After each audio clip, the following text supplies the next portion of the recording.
सुख मेरे घर में रहें, ज्ञान मेरे घर में रहें, बच्चे संसारी रहें। ये कौन कौन चाहते हैं? आज आपको दो चीज और उन दो चीजों से होने वाली दुख सुख की बात करेंगे जो आपने कभी नहीं सोचा।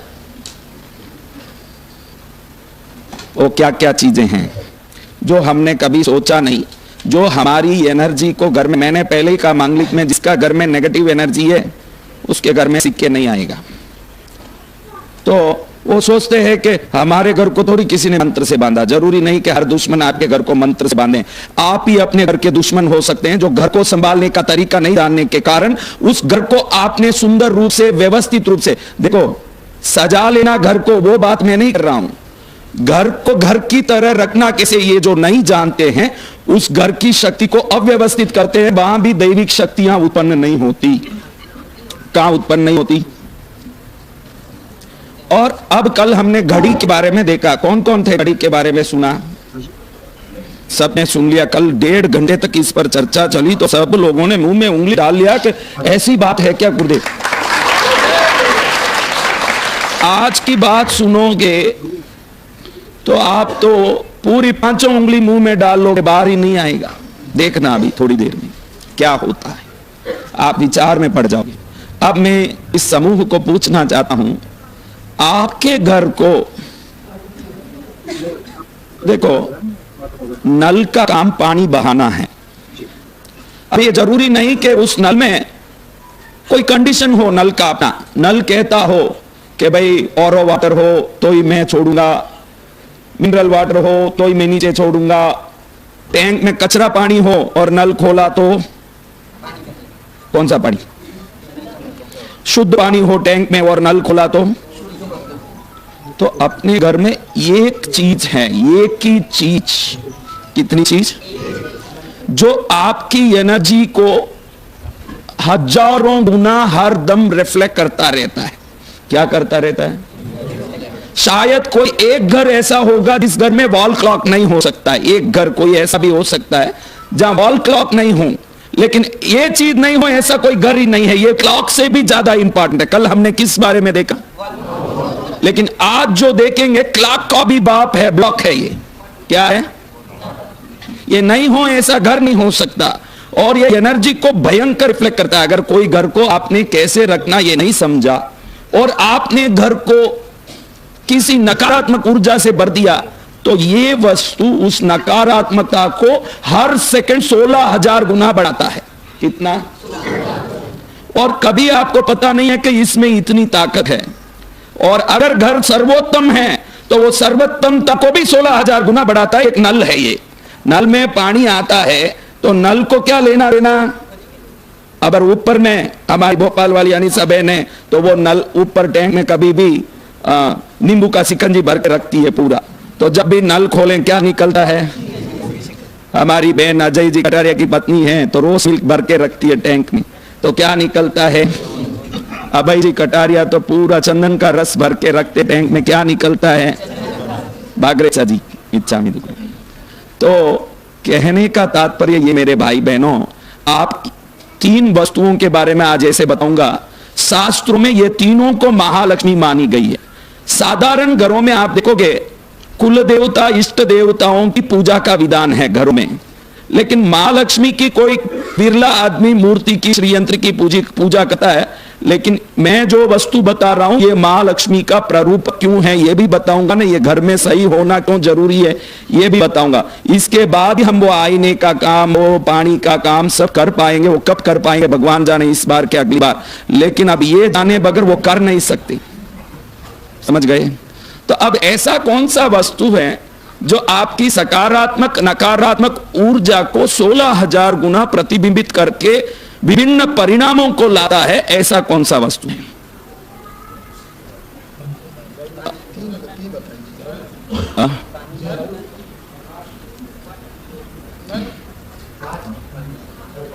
एक बार ताली बजाओ।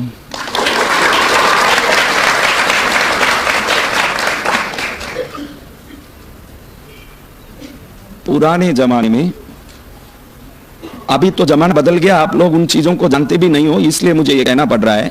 पुराने जमाने में बेटी ससुराल जाती थी या कोई भी विशेष लोग घर आते थे तो ये चीज उनको उपहार में भेंट में दिया जाता था और इसको लक्ष्मी का प्रतीक माना जाता था। किस कारण? इससे ही आप स्वयं को देख करके सर्वोत्तम बनते हो। आपकी आंतरिक चेतना, आपके चेहरे का भाव भी इसी से झलकता है। वो 16,000 गुना आपके घर के सभी प्रकार की शक्तियों को डाइवर्ट करने वाली वस्तु है आईना। क्या वस्तु है? अब इस आईने के बारे में कोई नहीं सोचते। आप आज जितने भी आए हो, आज दिन भर में एक बार भी आईना नहीं देखा। वो बहन कौन कौन है वो हाथ ऊंचा करे कि हम एक बार भी आईना नहीं देखे। कौन कौन है बहनों? देखो, लक्ष्मी समृद्धि और श्रेष्ठता की देवी मानी जाती है। जिस आईने को देख के ही आप श्रेष्ठता पाते हो चेहरे में, शरीर पर। इसलिए शास्त्रों में 3 चीजों लक्ष्मी के प्रतीक में आईने को पहला बताया है। किसको?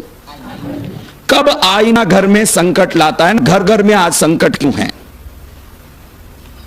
कब आईना संकट लाता है? और आज घर घर में हर एक को कोई ना कोई दुख, कोई रोग, कोई विपत्ति, कोई संकट, कोई तकलीफ, कोई परेशानी, कोई केस, कोई बीमारी, कुछ ना कुछ आता है कि नहीं?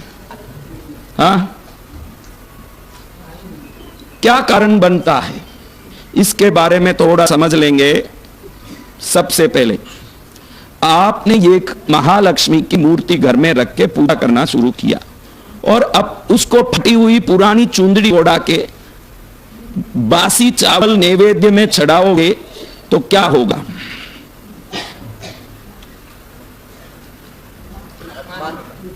अगर आईना कांच लक्ष्मी है तो कोई भी घर वाले ये समझते नहीं हैं कि ये लक्ष्मी है, तो इसको भी ताजा तराजा रखना चाहिए। ज्यादातर घरों के आईने में बहुत पुराना आईना जिसका पूरा रस निकल चुका हो, चेहरा भी देखना हो तो 4 बार घूर घूर के देखना पड़े, वो आईना बदलाने की भी इच्छा नहीं होती। जो बहनें 500 साड़ियां लेके हर हफ्ते में 2 बदलाती रहती है, अपने घर के आईने को 15 साल में एक बार नहीं बदलाती, लक्ष्मी वहां कुपित होती है।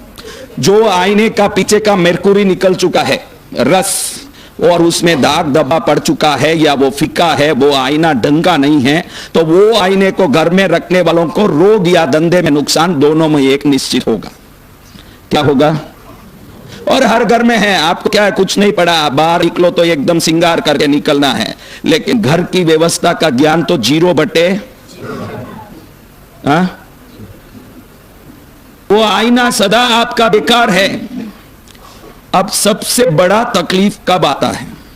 आज के जमाने में लोग डाइनिंग टेबल कहां होना चाहिए, पलंग कहां होना चाहिए, व्यवस्थाएं कैसी होना चाहिए। देखो, हमारे अरविंद भर कई समय से नॉर्थ में ही सिर रख के सो रहे हैं। मैं भगवान को पूछता हूं कि ये आज भी कुछ कर पा रहे हैं? भगवान, कैसे ये संभव है? असंभव है। ऐसे कोई पुण्य उदय है उनका कि गुरु तक पहुंचना लिखा था, इसलिए सेफली भगवान ने मेरे तक पहुंचाया। बाकी पॉसिबल नहीं है कि ऐसे रहे ना, पागल नहीं हो जाएं। और पागल होके ही रहेगा आदमी। तो अव्यवस्थाएं आदमी को क्या कर देते हैं? हाँ, कुछ लोग हैं जो दूसरे को पागल कर देते हैं, वो अलग बात। मैं घर की बात कर रहा हूं कि घर कैसे पागल करता है। तो आप लोगों की शयन कक्ष की व्यवस्था कैसी होनी चाहिए, ये कितने लोगों को पता है? तो शास्त्र कहता है कि महालक्ष्मी शयन कक्ष में नहीं रहती। कौन शयन कक्ष में नहीं रहती? यानी आपके बेडरूम में आईना नहीं होना चाहिए। और हर घर में बेडरूम में ही आजकल ड्रेसिंग टेबल रहता है और बड़ा सा कांच लगा रहता है। या तो नींद बराबर नहीं आएगा, या तो कोई रोग लगेगा, या घर में अनबन होगा, या धंधे में कोई तकलीफ होगा। जिस घर में बेडरूम में आईना है वो सुखी नहीं हो सकता, 101% गारंटी है। वो कभी भले पैसा वाला हो, इधर बात पैसे की नहीं है, कोई ना कोई प्रकार से वो अतृप्त रहेगा। और हर घर में होता है, कोई अलमारा है बेडरूम में, उसमें आजकल अलमारे में कांच तो आता ही है, कांच लगा रहता है। तो क्या कर सकते हैं महाराज साहब? उस कांच के ऊपर पर्दा लगा सकते हैं, एक तार या स्प्रिंग लगा के, जब देखना हो देख के उसको पर्दा डाल सकते हैं। ड्रेसिंग टेबल है तो देखना हो तो देख के पर्दा लगा सकते हैं, क्योंकि ये कांच ऐसा है जो 16 दिशाओं में, देखो आप ऐसे देखते हो और आपका चेहरा दिखता है, इसका अर्थ ये नहीं कि कांच आपके सामने रिफ्लेक्ट हो रहा है। आपकी दृष्टि पड़ती है, उसके बाद वो रिफ्लेक्ट होता है, वो रिफ्लेक्शन पीछे जाता है, पीछे जाके ईस्ट में, वेस्ट में, नॉर्थ में, south east, south west, north east, 16 दिशाओं में रिफ्लेक्ट होके हर दिशा में हजार गुना रिफ्लेक्शन ले जाता है। इसीलिए कुल 16,000 गुना उसमें से शक्ति नकारात्मक या सकारात्मक निकलती है। अब ऐसे कोई लोग यहां नहीं दिख रहे जिनके बेडरूम में कांच नहीं हो। हाँ, अब तो आप बुढ़ापे में क्या कांच की जरूरत पड़े, इसलिए रहे नहीं। हाँ, ज्यादातर, और किसी को बुढ़ा बोल दो वो लड़ने आते हैं मेरे से, इसलिए वो भी नहीं बोलना। कलयुग। एक बहन को मैंने बोल दिया आप मेरी माँ जैसी लगती हो, तो मैं क्या आपकी माँ जैसी? मैं तो सिर्फ 75 साल की हूं। अब 75 साल की मेरी माँ नहीं होगी तो क्या 16 साल की होगी मेरी माँ? कलयुगे घोर अनर्थम। तो मेरे बच्चों, कहां कांच होना चाहिए? कहां कांच होना चाहिए? बेडरूम के अंदर अटैच्ड बाथरूम हो तो उस बाथरूम में कांच हो सकता है। कहां हो सकता है? उस बाथरूम में कांच हो सकता है। और कल घड़ी को हमने देखा, उसी प्रकार से कांच भी है। कांच या तो नॉर्थ में लगा हो या ईस्ट में लगा हो, इसके सिवा किसी भी दिशा में लगेगा वो कांच घर का सत्यानाश करके ही रहेगा, उसके वो कोई रास्ता ही नहीं है। आप साधारण कांच मत समझना। एक आप मेहनत नहीं करो, फिर भी थोड़े से मेहनत में बहुत बड़े समृद्धिशाली बनना हो तो कुछ सौभाग्य देने वाले वस्तुओं का आदर करना सीखना पड़ेगा। उन वस्तुओं को आप आदर नहीं करोगे। अभी कांच में सबसे बड़ा वस्तु देखने जैसा एक है कि मैं ऐसे युवाओं को देखा। तेरा नाम क्या बेटा? कल्प। तेरा नाम क्या? हाँ, तेरा जय। तेरा क्या बेटा? सिद्धार्थ। अब इन सबको देखोगे तो इनके पास एक आदत है जिससे वो दुखी होते हैं। क्या आदत? जब भी शेविंग करना होता है, एक टेबल पर कांच रखे होते हैं ये बच्चे। आज के युवाओं में अचानक एक कांच उठाएंगे और टेबल पर रख देंगे और ऐसे करके ऐसे ऐसे शेविंग करने लगेंगे। 99% लोगों का ये आदत है, वो कांच को झुक के देखते हैं। और जब भी आप कांच को झुक के देखते हो तो निश्चित ही आपके जीवन में पतन होगा, ये गारंटी है। वो कोई रास्ता ही नहीं। कांच साधारण वस्तु मत समझो। कांच का सही उपयोग समझ लिए तो हर दिन वो कांच आपको उन्नति की सीढ़ियों में ले जाएगा। वो मात्र आईना नहीं है, समृद्धि को देने वाला मां लक्ष्मी का प्रतीक है। 99 ये तो अभी थोड़े दिन से दाढ़ी छोड़ लिया इसलिए अच्छा है, नहीं तो ये झुक झुक के करेगा ऐसे। तो बहनों, कांच कैसे होना चाहिए?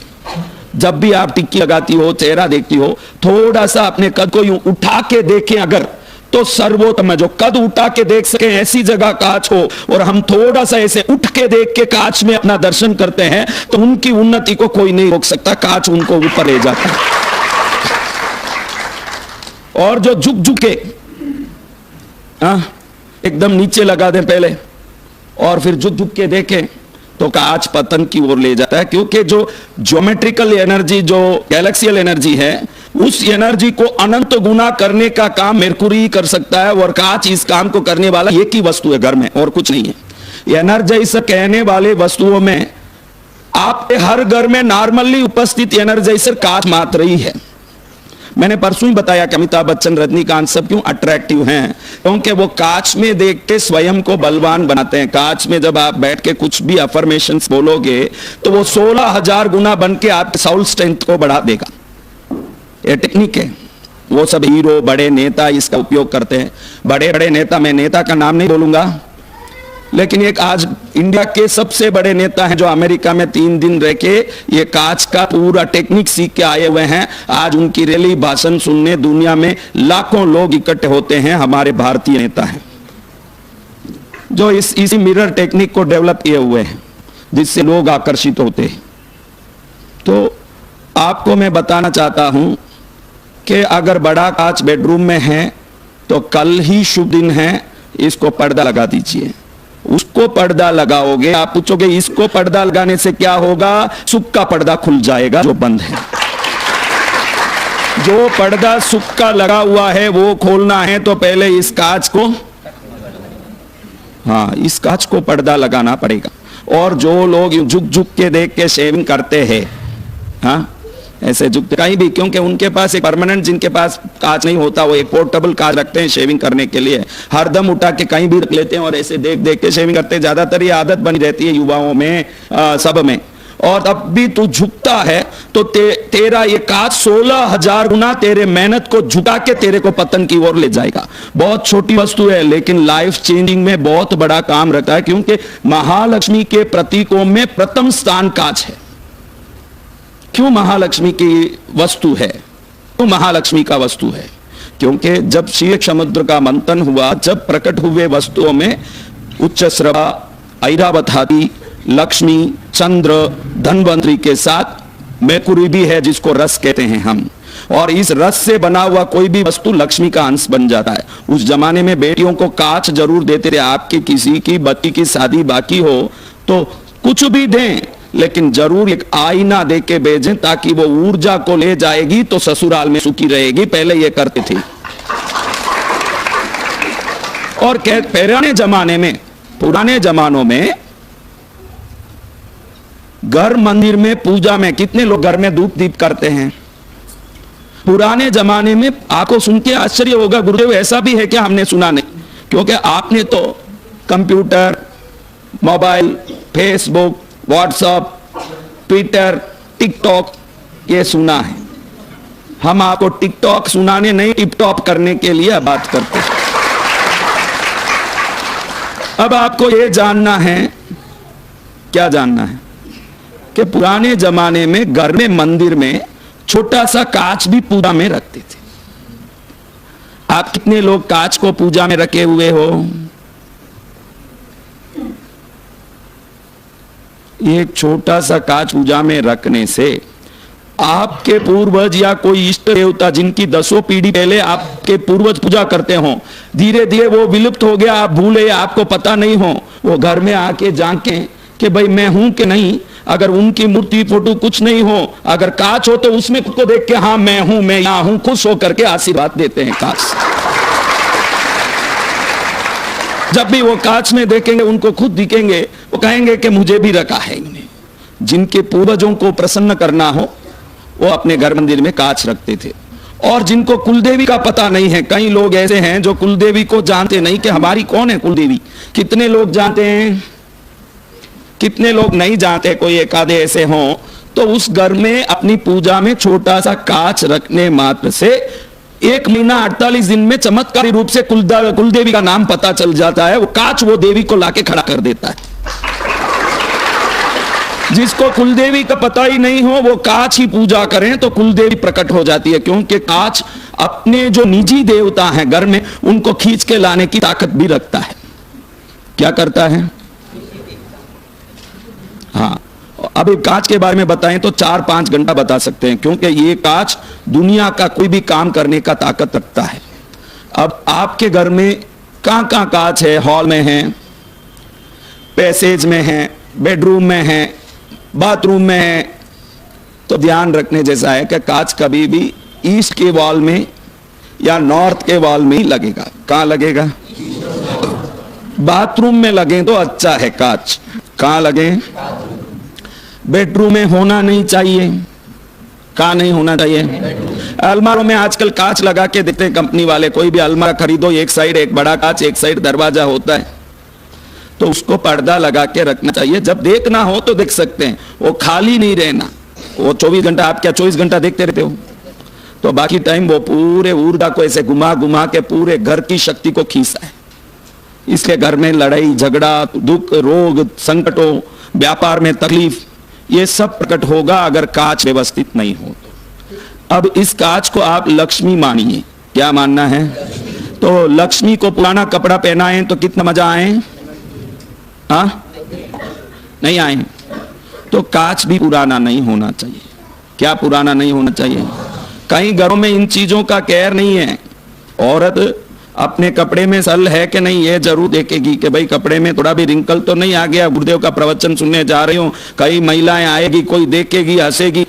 अरे इस कपड़े में एक सल आ जाएगा तो चलेगा। जीवन में सल नहीं आना हो तो व्यवस्थाओं का ज्ञान होना चाहिए।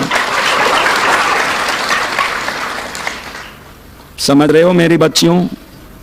अब आगे की बात करते। अभी एक बात इससे भी बढ़िया चीज जिसके बारे में कोई इज्जत नहीं रखा, स्वयं लक्ष्मी मानी जाती हो कोई चीज कि वो खुद ही लक्ष्मी है। ये तो मैंने कांच को बोला कि ये लक्ष्मी का रूप है, लेकिन ये लक्ष्मी का रूप नहीं है, स्वयं लक्ष्मी है। तो वो है झाड़ू।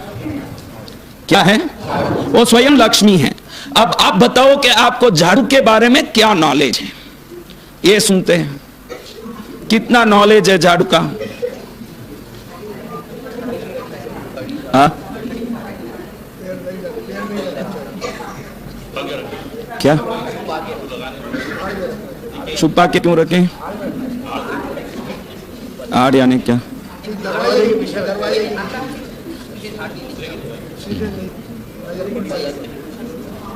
आपका ज्ञान अद्भुत होने से ही मैं आप सबका प्रवचन सुनने यहाँ आया हूं। क्यों इतने अद्भुत ज्ञानी नहीं होते तो मैं आपका सुनने आता कहां? अब सुनो मेरी बात।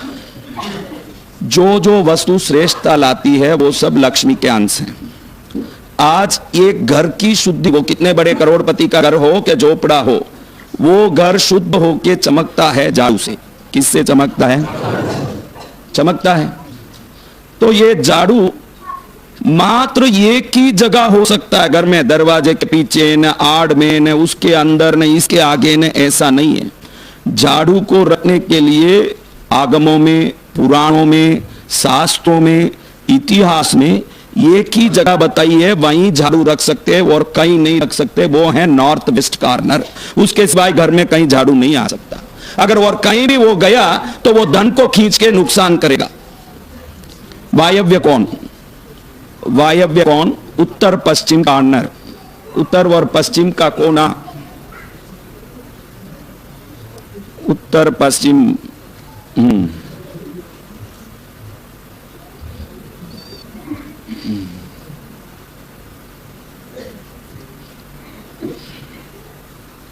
आपके घर में कोई प्लास्टिक का झाड़ जैसे, प्लांट जैसे कुछ रखा हुआ है, एक छोटा सा गमला टाइप का कुछ, या कोई पॉट टाइप, वही उत्तर पश्चिम का कोना है।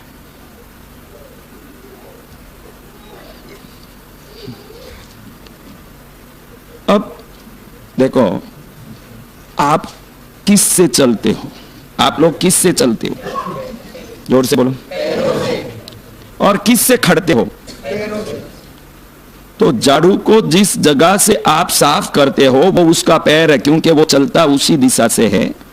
और जिससे पकड़ते हो वो उसका सिर है, क्योंकि आप पैर से चलते हो तो जिस दिशा से वो चल रहा है वही उसका पैर होगा, और वो घिस जाएगा ऐसा बोल के आप उल्टा खड़ा करते हो। तो आप लक्ष्मी को सिर नीचे और पैर ऊपर खड़ा करने की आप जुर्रत करते हो, उस घर में धन नहीं आएगा। अरे कैसे क्लियर हो? जो हैंडल हम हाथ पकड़ते हैं, जिस तरफ से हम झाड़ू लगाते हैं, जिसमें वो उसका सफाई होता जाता है वो उसका पैर है, क्योंकि उससे वो चलता है। जिधर से आपने पकड़ा वो उसका सिर है, जिससे आपने पकड़ा है। और घर में रखते समय आप सोचते हो कि ऐसे खड़ा करूं तो टूट जाएगा, मुड़ जाएगा, घिस जाएगा, इसलिए हैंडल नीचे और ऊपर उसका पैर करके आप सिर करके खड़ा करते हो। तो पैर ऊपर और सिर नीचे हो जाता है तो उस घर में लक्ष्मी का श्राप होता है जो झाड़ू को खड़ा करता है। अगर वो घिसता भी हो, मुड़ता भी हो, नियम यही है कि हैंडल ऊपर हो और जिससे झाड़ू मारते हो वो बात जमीन की तरफ हो। आप में कौन कौन ऐसे रखते हैं? आड़ी तो दो चीजों को जिंदगी में कभी नहीं रखना। जिस घर में लक्ष्मी सो गई उसकी गति सत्यानाश है। टटाई और झाड़ू, ये दो चीजों को जो सुला के रखते हैं, मेहनत जितना फल कभी नहीं मिलेगा। कितनी चीजों को? चटाई को सुला के, कई लोग चटाई को समेट के बीरू के ऊपर, अलमारे के ऊपर डाल देते हैं और सुला के रखते हैं, और झाड़ू को सुला के रखते हैं। तो चटाई और झाड़ू को सुला के रखोगे तो तकदीर भी सोने वाला ही है। दो चीज कभी सोएगा नहीं जिंदगी में। झाड़ू खड़ाई होगा और भी वायव्य कोण में ही खड़ा होगा। कहां खड़ा होगा?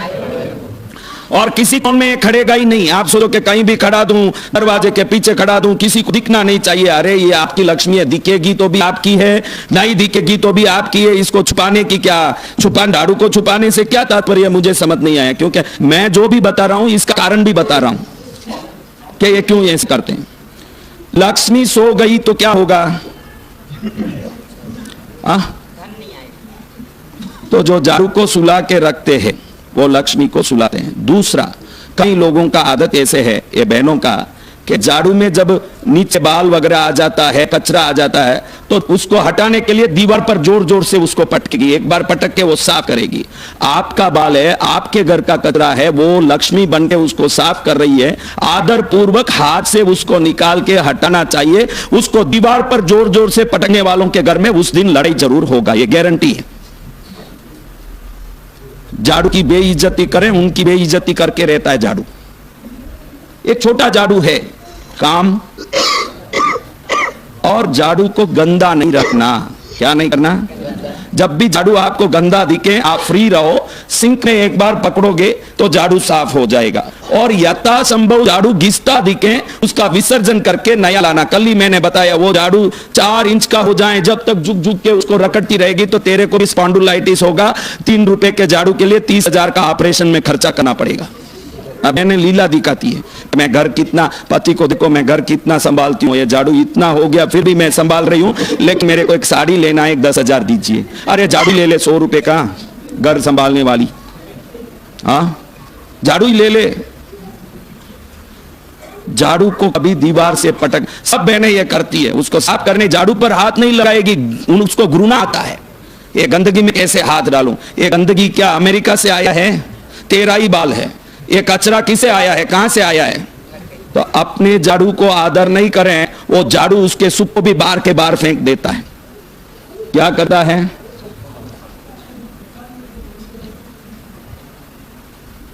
मैं तो उपयोग में आ गई उस झाड़ू की बात कर रहा हूं, जो उपयोग में आ गई उन झाड़ुओं के, जब उपयोग शुरू करती है उसका जन्म हो गया, उसके पहले तो वो गर्भ में। समझ रहे माताओं? झाड़ू कितने लोग साफ रखे हुए हैं, मुझे पता नहीं सफाई का आपका क्या अर्थ है। उसको धो के शुद्ध रखना, धो लेना, फिर धूप में रख देना, सूख जाएं, अच्छे से साफ हो जाएं। हाँ, तो इस प्रकार से झाड़ू की व्यवस्था उत्तम रखना। 1 साल के अंदर का कोई भी बच्चा हो, 1 साल के अंदर का बच्चा बीमार पड़ता हो, रोता हो, परेशान होता हो, तो झाड़ू की एक तिनके को निकाल के उसके 8 भाग 4 भाग मुड़ के लेफ्ट हैंड में पकड़ के बच्चे के घुमा के बाहर फेंक दोगे, घंटे भर में वो बच्चा रोना बंद कर देगा। बीमार है तो ठीक हो जाएगा, क्योंकि झाड़ू दैविक शक्तियों का प्रतीक माना गया है। क्या माना गया है? वो कोई कचरा निकालने का मशीन नहीं है, वो आपके घर को साफ करता है। आईना भी देखते हो तो चेहरा सुंदर है कि नहीं, वो मत देखो आईने में। आईना आपका मूड भी दिखा सकता है, खाली सुंदरता नहीं। आईना देखते हो तो मैं हंस रहा हूं कि रो रहा हूं, मैं गुस्से में हूं कि खुश हूं, तो आईने को देख के अंतर की भावना संवारना सीखो, तो आईना आपका कल्याण कर सकता है। हम भाव देखने आईने का उपयोग करते हैं कि रूप देखने उपयोग करते हैं? रूप तो दिखाता है, लेकिन भाव भी तो दिखाता है। एक आईने में गुस्सा वाला आईना देखें, मालूम पड़ जाए कि कितना गंदा है गुस्सा। हाँ, कभी गुस्सा नहीं कर पाएगा। समझ रहे हो? झाड़ू कहां रखना, बोलो माता? हाँ, हाँ, कहां रखना? अगर नॉर्थ वेस्ट में नहीं रख पा रहे हैं किसी कारण, वो एक लिविंग रूम है, वहां लोग आ रहे जा रहे हैं, वहां झाड़ू रखने से गंदा लग रहा है, तो किसी कमरे के नॉर्थ वेस्ट कॉर्नर में रख सकते हैं। सेकंड ऑप्शन, कहीं भी नॉर्थ वेस्ट, हर कमरे में नॉर्थ वेस्ट होगा कि नहीं, उस जगह पर रख सकते हैं। सेकंड ऑप्शन है प्रॉपर नॉर्थ वेस्ट में रख दो तो लक्ष्मी को खींच देता है, क्योंकि वायव्य कोण को अगर आप समृद्धि की शक्ति देते हो तो निश्चित रूप से घर में लक्ष्मी का, गुण का, शांति का, संस्कार का, श्रेष्ठता का आगमन होता है। ये कोई छोटी चीज नहीं है, समझ रहे हो? तो इसलिए आप ये दूसरी लक्ष्मी का ज्ञान लें। अब तीसरी लक्ष्मी को देखना सिर्फ बहनों के लिए बात है, भाई भी सुन ले तो अच्छा ही है। ये कौन सी लक्ष्मी है? 2 लक्ष्मी की, एक लक्ष्मी का प्रतीक पहले हमने देखा, एक लक्ष्मी का स्वरूप हमने देखा। एक पहले तो प्रतीक है लक्ष्मी का, वो लक्ष्मी नहीं है, लक्ष्मी का प्रतीक है आईना। लक्ष्मी का स्वरूप है झाड़ू, लेकिन लक्ष्मी की शक्ति कहां आती है? सुना है लक्ष्मी की शक्ति कहां आती है? कौन कौन व्यापार करते हैं? आपको आप बताऊं एक बात, व्यापार शब्द का अर्थ यह नहीं कि गल्ले पे बैठे धंधा करें। आप जो काम करो उसको आपका व्यापार माना जाता है। संस्कृत में काम को व्यापार बोलते हैं, धंधे को नहीं। आपका व्यापार है रसोई करना, तो आप भी व्यापारी हो। समझ रहे हो कि जो जिस काम को करते हैं वो उनका व्यापार है। मेरा व्यापार धर्म प्रचार, तो मैं एक धर्म प्रचार का व्यापारी हूं। संस्कृत में व्यापार शब्द उसको कहा जाता है हमारे काम को। अब मैं भाइयों को पूछूंगा कि आप लोग जहां व्यापार करते हो उसी जगह पर गल्ला रख के पैसा रखते हो, या पैसे को हर बार गिरा दें तो घर में आके तिजोरी में रख के जाते हो? हाँ, अब अगली सवाल कि बहनों कौन कौन अच्छी समृद्ध और अच्छी ताकतवान बनना चाहती है? तो बेचारी चाहती नहीं, दिखता है। हाथ नीचे, समृद्ध नहीं बनना बेटा तो हाथ नीचे करो। हाँ, अभी आपको इसीलिए ये सवाल पूछा गया कि व्यापारी अपने व्यापारिक स्थल में ही पैसा रखता है। अगर आपका व्यापार घर में सबसे बड़ी जगह में रसोई घर में ही ज्यादातर चलता है तो आपका मुख्य व्यापार है रसोई करना, एक महिला का, क्योंकि बाकी सब काम वाली बाई भी कर देगी, झाड़ू मारना, कपड़ा धोना, कई बार। लेकिन थोड़े घर में आज रसोईया आ गया, रसोई करता, फिर भी कोई मालकिन हो एक बार घुस के देखी जरूर है, कितनी भी पैसा वाली हो, एक बार झरोका मारती है कि क्या चल रहा है देखो तो सही। तो उसका व्यापारिक स्थान है रसोई घर। और आप लोग अपना पैसा कहां रखते हो? अब इन्होंने बोला कि हम तो हमारे व्यापारिक जगह पर ही पैसा रखते हैं। शास्त्र कहता है कि आप जिस चामक में, चामक बोलते हैं जिसमें राई जीरा रखते हो, मसाला डिब्बा बोलते हैं, क्या बोलते हैं? हाँ, तो शास्त्र कहता है कि जो माता अपने मसाले डिब्बे के एक खंड को पैसा रखने के लिए अगर उपयोग करती है तो 8 दिन के अंदर उसको पैसे का वर्चस्व प्राप्त होना शुरू हो जाता है, क्योंकि वो उसका व्यापारिक स्थान है। और ये व्यवस्थित होना, अभी देखो इन भाइयों को पूछता हूं, गले में पैसा ही रखते हो कि दूसरा कचरा माल भी भरते हो? तो आप सबको कटोरदान बोलते हैं क्या, चामक बोलते हैं, क्या बोलते हो?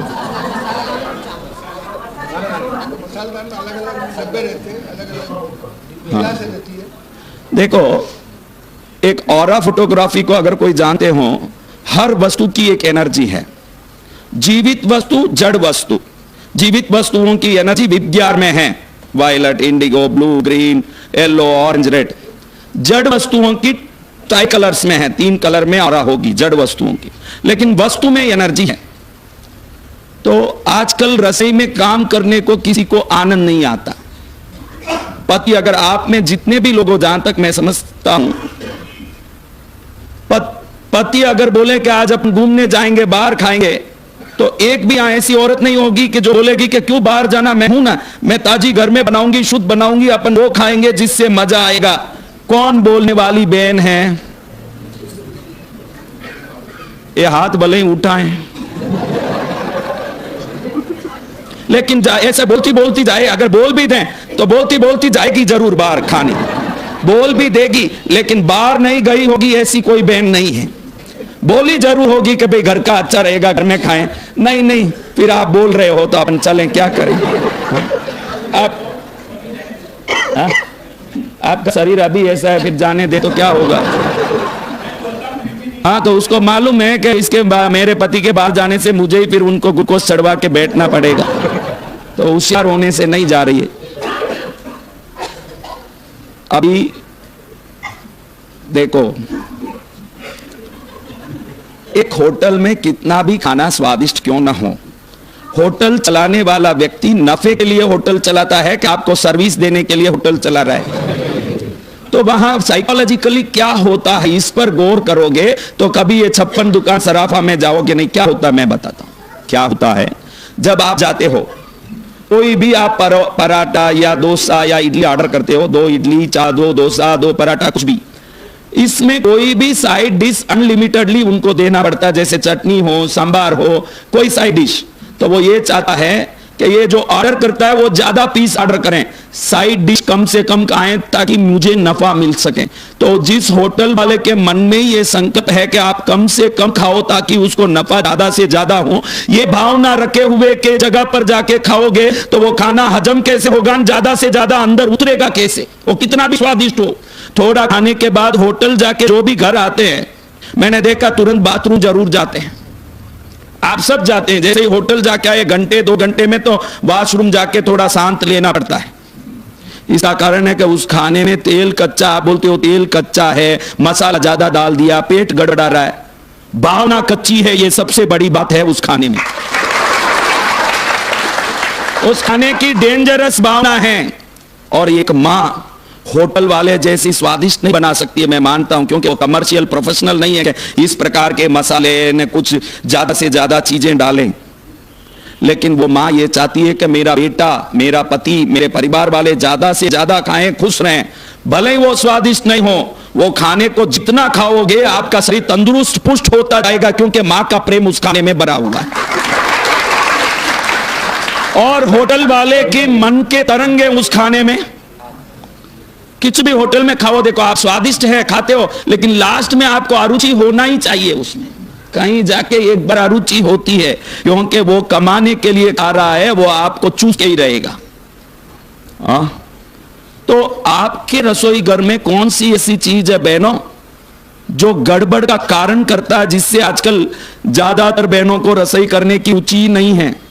सुबह एक बार कर दें, शाम को भी उसी को गर्म करके खाए, कई लोग तो 2-2 दिन तक गर्म करके खाए, कई तो फ्रोजन फूड रखे हुए हैं तो पैकेट गर्म किया पति को दे दिया। कई पति को मालूम है कि अब शाम को जाएंगे तो कुछ मिलने वाला नहीं, तो खा के पहुंचता है घर। ये सब हो रहा है, ये सब ज्यादातर होने लगा। इसका कारण क्या है? कौन सी ऐसी चीज है जो आपकी रसोई की एनर्जी बिगाड़ती है? बताओ कैसे नमक से रसोई एनर्जी बिगड़ गया?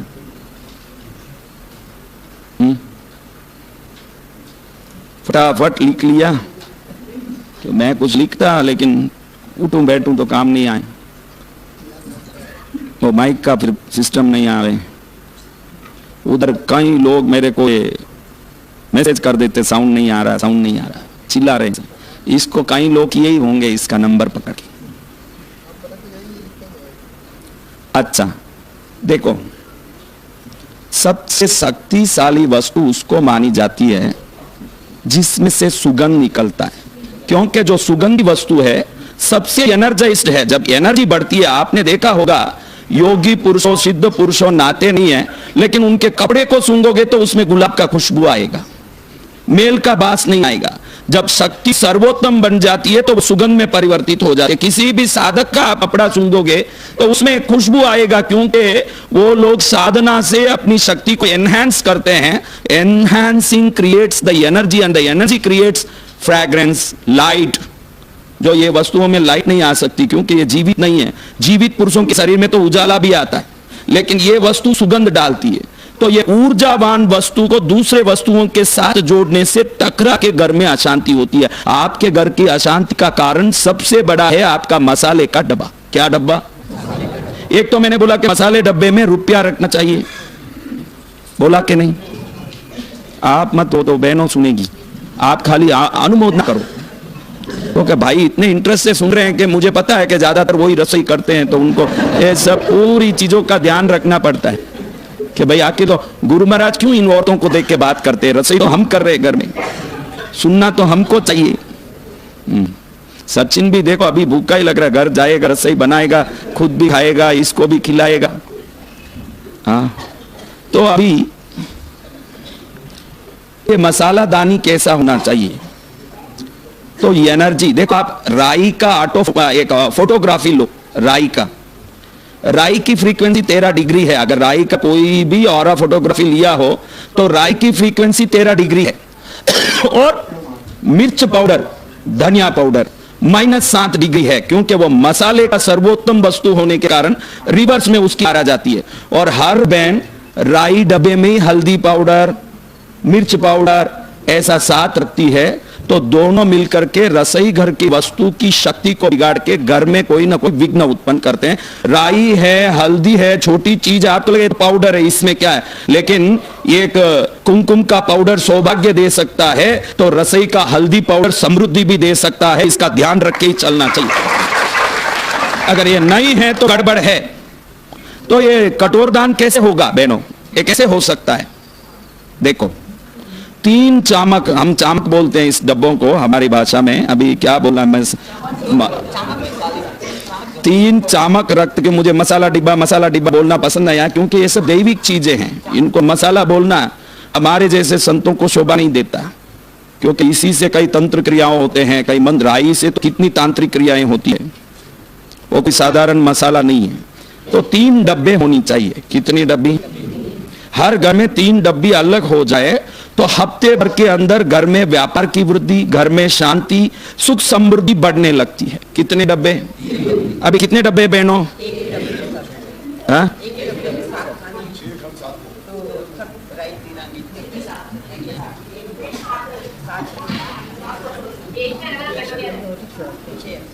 कोई ऐसी बहनें भी है जिंदगी में कोई राई दाल डाली नहीं सर, खाली नमक डालती है और खाना बना दे, उसको तो चमक की जरूरत नहीं। स्पेशल बहनों होती है कोई। तो पहला चामक में सिर्फ जो तेल गरम करते समय डालते हो, राई, उड़द की दाल, मोगर, ऐसे दाल वस्तु और राई एक में हो सकता है, उसमें जीरा हो सकता है। दूसरे में जो पुलाव बनाने के लिए उपयोग करते हैं जितनी वस्तु, उनकी पूरी फ्रीक्वेंसी अलग है। लवंग, इलायची, तेज पत्ती, दालचीनी, ये सब की फ्रीक्वेंसी, जो पुलाव बनाते हो तो क्या क्या डालते हो, वो पूरा अलग चामक में होना चाहिए बिल्कुल, क्योंकि इन सब की फ्रीक्वेंसी नीचे की ओर जाती है। तो ये सब क्या होना चाहिए? पुलाव का मसाला होता है ना, समझ रहे हो? लवंग होता है, इलायची होती है, सौंफ होता है, तेज पत्ती और दालचीनी। दालचीनी होती है ना, लंबी लंबी ऐसी लकड़ी की तरह बड़ी, तेज पत्ती एक फूल जैसा भी होता है। जावित्री नहीं, हाँ, जितेंद्र भाई को पता है वो पाती, क्या क्या बोला, पातियान फूल, पत्थर फूल, हाँ। तो ये चीजें एक चमक में हो। क्या क्या चीजें? लौंग, इलायची, सौंफ, दालचीनी, तेज पत्ती, पत्थर फूल। पत्थर फूल नहीं, धनिया तो वो पहले वाले में आएगा, वो पहले वाले में, राई वाले में, वो राई वाले में खड़ा धनिया, राई, मोगर, उड़द, वो चने की दाल, और एक खंड में पैसा। पहले वाले में, राई वाले में पैसा रखना, क्योंकि उसमें पूरी जितनी वस्तुएं ना, उड़द की दाल, राई, सब तांत्रिक वस्तुएं हैं। उधर पैसा जाने के बाद लक्ष्मी का आगमन होता है, घर में शांति, बच्चे कहना मानते हैं, संस्कार, गुण, ज्ञान बढ़ता है। और तीसरे वाले में मिर्च का पाउडर, हल्दी का पाउडर, धनिया का पाउडर, गरम मसाला, करी मसाला, करी पाउडर बोलते हो आजकल, आप डालते हो क्या? करी मसाला, सांबार मसाला, सांबार मसाला, मिर्च, हल्दी, धनिया पाउडर और गरम मसाला, ये सभी मसाला पाउडर एक में। पाउडर और साबुत चीजों दोनों एक साथ रखते हो। पाउडरों का फ्रीक्वेंसी नीचे की ओर जाता है, साबुत चीजों का फ्रीक्वेंसी ऊपर जाता है। दोनों साथ हो तो बहनों को माइग्रेन फ्री, कोई ना कोई स्ट्रेस या कोई डिप्रेशन, डिस्टर्बेंस आ सकता है। आपको लगेगा कि इतना सा ये मसाले के डब्बे में ऐसा होता है क्या? अरे वो इतना सा चीज नहीं है। अगर प्रकृति ने उसके साथ सुगंध, उसमें स्वाद, उसमें तीखापन सब जोड़ा है, तो उसमें शक्ति भी जोड़ा है, और वो शक्ति काम करके रहेगी। ये शक्तियां या तो घर में बरकत करेगी या बर्बाद करेगी, दो में एक कर देगी ये शक्ति। तो आज ये शक्तिमय वस्तुओं के बारे में हम समझ रहे हैं। हींग अलग हींग की डब्बी होगी। हींग को आपने देखो, हींग को किसी वस्तु के साथ जोड़ दोगे, सब में हींग का सुगंध आ जाएगा, फिर वो खाओगे कैसे? ग्लास के बोतल में रखो हींग बढ़िया अलग से, प्लास्टिक में हींग मत रखो। एक कांच के बोतल में हींग रखा करो, हींग भी एक तांत्रिक वस्तु है। हींग का उपयोग कई चीजों में आता है, मैं बाद में बताऊंगा। अब एक साथ सब समझ लेने और ज्ञानी हो जाओगे तो मुश्किल। अभी कुछ बातें विशेष देखनी है जो बहनों गलती करती है। अब 3 चमक का लिख लिया बेटा, क्या आएगा चमक में बता? तेरा पति तो बोल रहा पात्यान फूल न ये न, मेरे को डाउट ही आ रहा है कौन रसोई करते नहीं। अभी भी कई चीजें बोल रहा है अलग अलग। हाँ? अच्छा तब ठीक है, किराना बाजार में ठीक है। चलो अभी बोलो क्या क्या वस्तु किसमें होगा? 12 बजे क्लोज कर।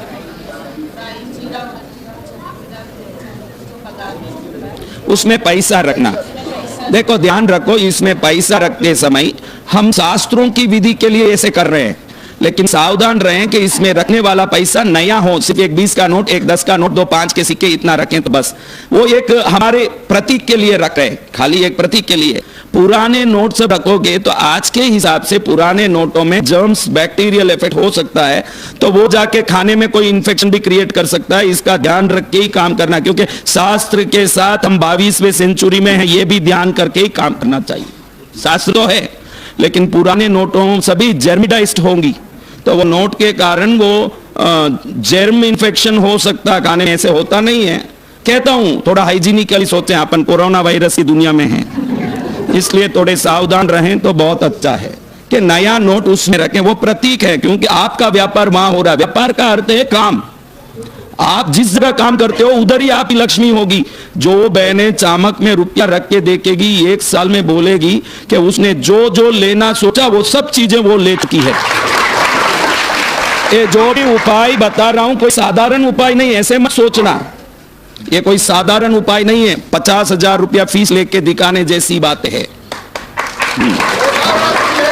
अब फोकट में मिले तो उसकी कोई इज्जत। हाँ तो ये समझ लिया, अलग रहेगा नमक, क्योंकि नमक बहुत जरूरत पड़ता है। तो बड़े डब्बे में होगा नमक, नमक को कांच की बनी में ही रखना चाहिए और अलग ही होना चाहिए। नमक के लाख उपयोग है, मैं बताता हूं। नमक तो अमृत है। हाँ अब हम अगली बात करेंगे। कई बहनों चाहती है कि मेरा एक हीरे का गहना बन जाए, चाहती है कि नहीं बहनों? मेरा एक सुंदर सेट बन जाए और कर नहीं पाती है। सही है बहनों? सही है। घर में समृद्धि बढ़ता नहीं है। इसके कारण को समझेंगे तो आगे हम एनर्जी को लेने की, आईने की प्रक्रिया, क्वांटम जंपिंग, ये सब करना हो तो पहले घर की व्यवस्था को समझे। मैं आपको पूछता हूं, जहां उजाला होगा वहां अंधेरा होगा क्या? जहां अंधेरा है उसको वहां उजाला है क्या? तो आप में कौन कौन समृद्धि चाहते हैं?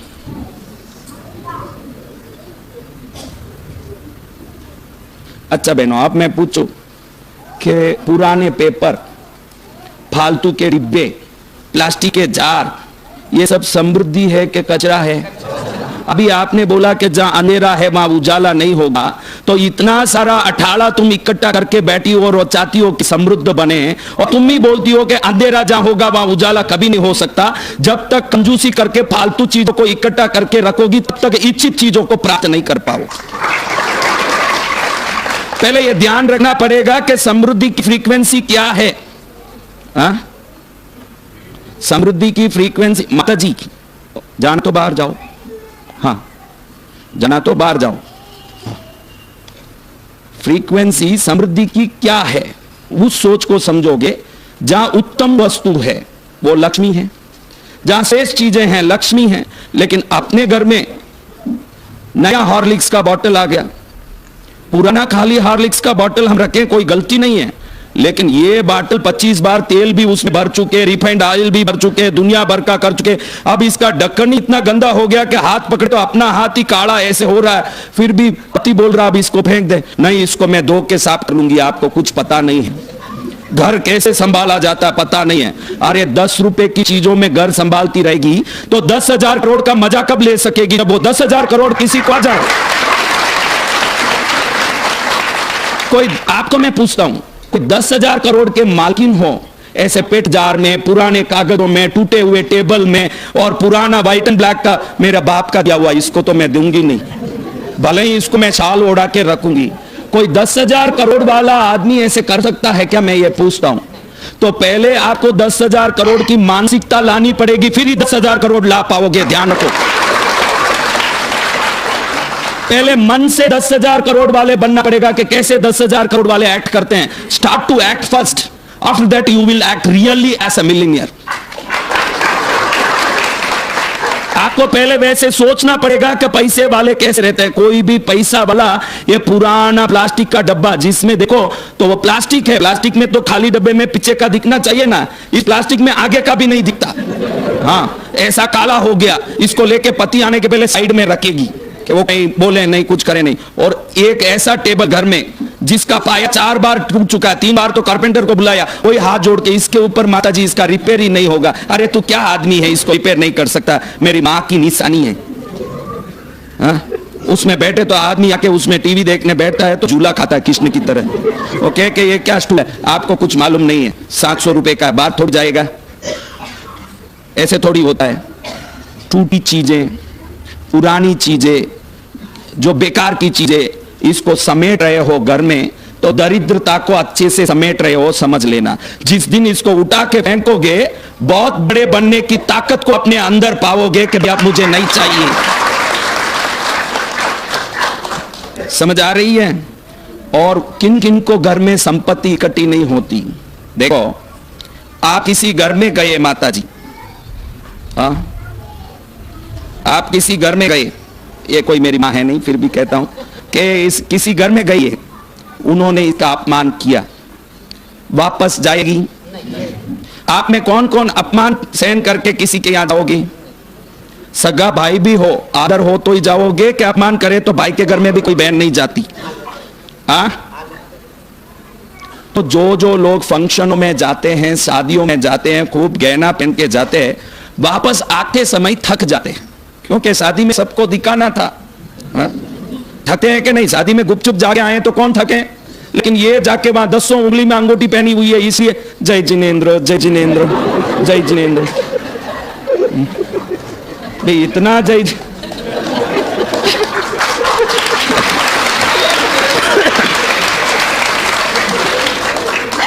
इतना सारा जय जिनेंद्र करने के बाद थकेगी कि नहीं? वहीं गलती शुरू होती है। आप अगर अपमानित होने जगह पर जाओगे नहीं तो लक्ष्मी कैसे जाएगी? आप क्या करते हो? वापस आते ही साड़ी खोल के कहीं फेंकते हो, कपड़े खोल, गहने खोल के, गहने हैं इसलिए तकिए के नीचे रखते हो, दूसरा हो तो उसको भी फेंक दो।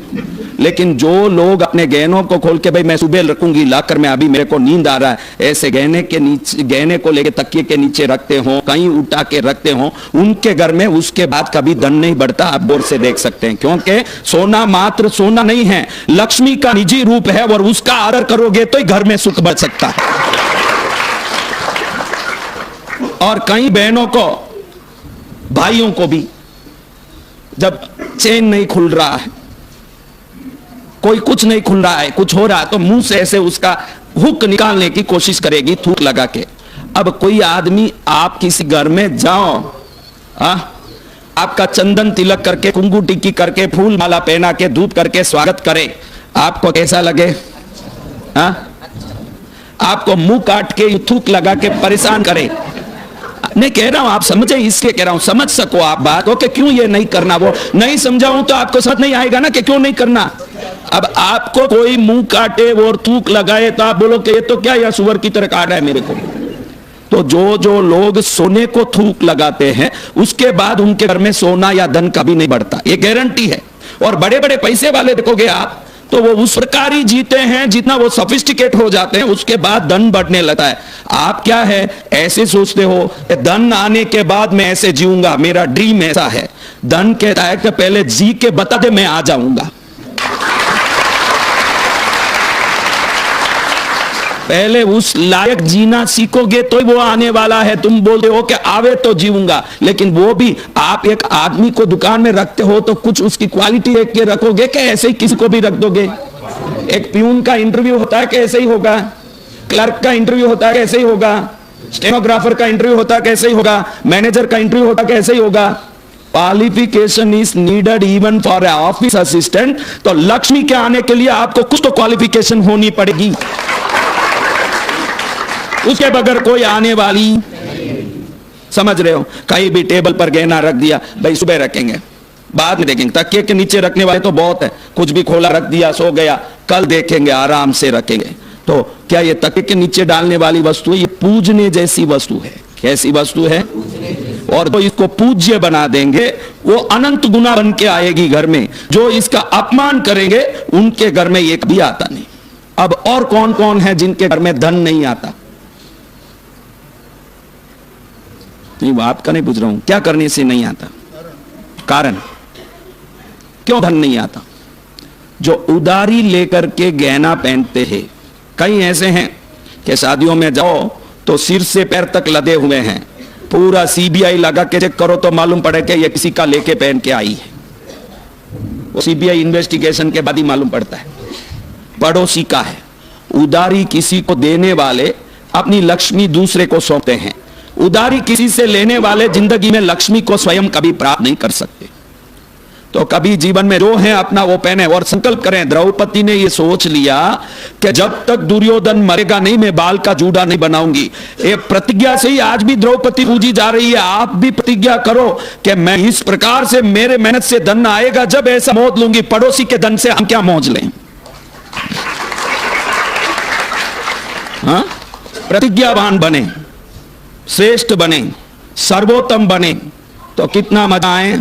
भाई लोग मैं देखता हूं चेन को, कई लोग तो खोलना नहीं है, कुछ नहीं है, दुकान में बैठे बैठे मुंह में चेन डाल के ऐसे चबाता रहेगा, टाइम पास करता। मैं ये को देख के पूछा कि चेन इतना जबरदस्त डिजाइन वाला ये किसने बनाया है? वो ऐसे ऐसे शर्माता। मैं क्यों शर्माता कि भाई ये तो कोई बड़ा ज्वेलरी वाले की कारीगरी है। तो मैं पूछ रहा हूं कि ऐसा कारीगरी कहीं नहीं देखा, कहां से बना? वो बोले मैं दांत चबा चबा के ऐसे डिजाइन हो गया। मेरे दांत चबा चबा के हुआ, स्पेशल एक डिजाइन है मेरा। हाँ? कई लोग मुंह में उंगली डाल के ऐसे ऐसे करते। हाँ? दुकान में बैठे बैठे ऐसे ऐसे करेगा, जैसे गिरा गया पैसा लेगा गिनेगा। कई लोग नोट को थूक लगा लगा के ऐसे गिनते हैं। लक्ष्मी है, क्या है? उसके लिए तो एक पैड आता है, वेटिंग पैड, उसमें से आप पानी लगा के लेके गिनो, कुछ भी गिनो। आप नोट को थूक लगाओगे और दिवाली के दिन उसी की पूजा करोगे। वो बोलती है कि 365 दिन मेरे को तू अच्युत करता नहीं, आज मुझे लक्ष्मी दिख रही हूं मैं, तो उसके घर में कभी कोई लक्ष्मी जाने वाली। पैसे को थूक लगा के गिनो मत। कई लोग तेरी पत्नी को 2 थूक लगा के गाल में दे, बाहर भेज देगी। लक्ष्मी तो लगाना दूर, घर वाले भी नहीं सहन कर सकते, लक्ष्मी को कहां लगाए। तो ये सब आदतें हमारी कहीं जाके समृद्धि में बाधा बन रही है। और इन बाधाओं को सुधारने के बाद जीवन में बाधा ही दूर हो जाएं, फिर आनंद ही आनंद। समझ रहे हो मेरे बच्चों? 3 चामक कौन कौन बनाने वाले? कई भाई भी हाथ ऊंचा किए, वो कल जाते ही बनाएंगे। तो तुम बोल रहे हो किराना का एक्सपीरियंस, अभी क्यों हाथ उठाया? अचानक बनाता है। तो अब इतनी बातें मुझे जो कहनी थी, अब एक बात और कहूं कि कई लोगों ने हाथ उठाया, हमारे यहां धन नहीं आ रहा है। कोई हाथ उचारे मेरे सुख नहीं आ रहा है। कोई हाथ उचारे मेरे बच्चे कहने नहीं मान रहे। कोई हाथ उचारा मेरा काम काज सही नहीं है। आप कोई भी इच्छा करो, देखो मुझे इस फल को तीर से बेधना है, या फल है वृक्ष में, मुझे तीर से ये फल को तोड़ना है। तीर अगर शार्प नहीं हो तो क्या होगा? हाँ? और फल हवा में झूल रहा हो तो क्या होगा?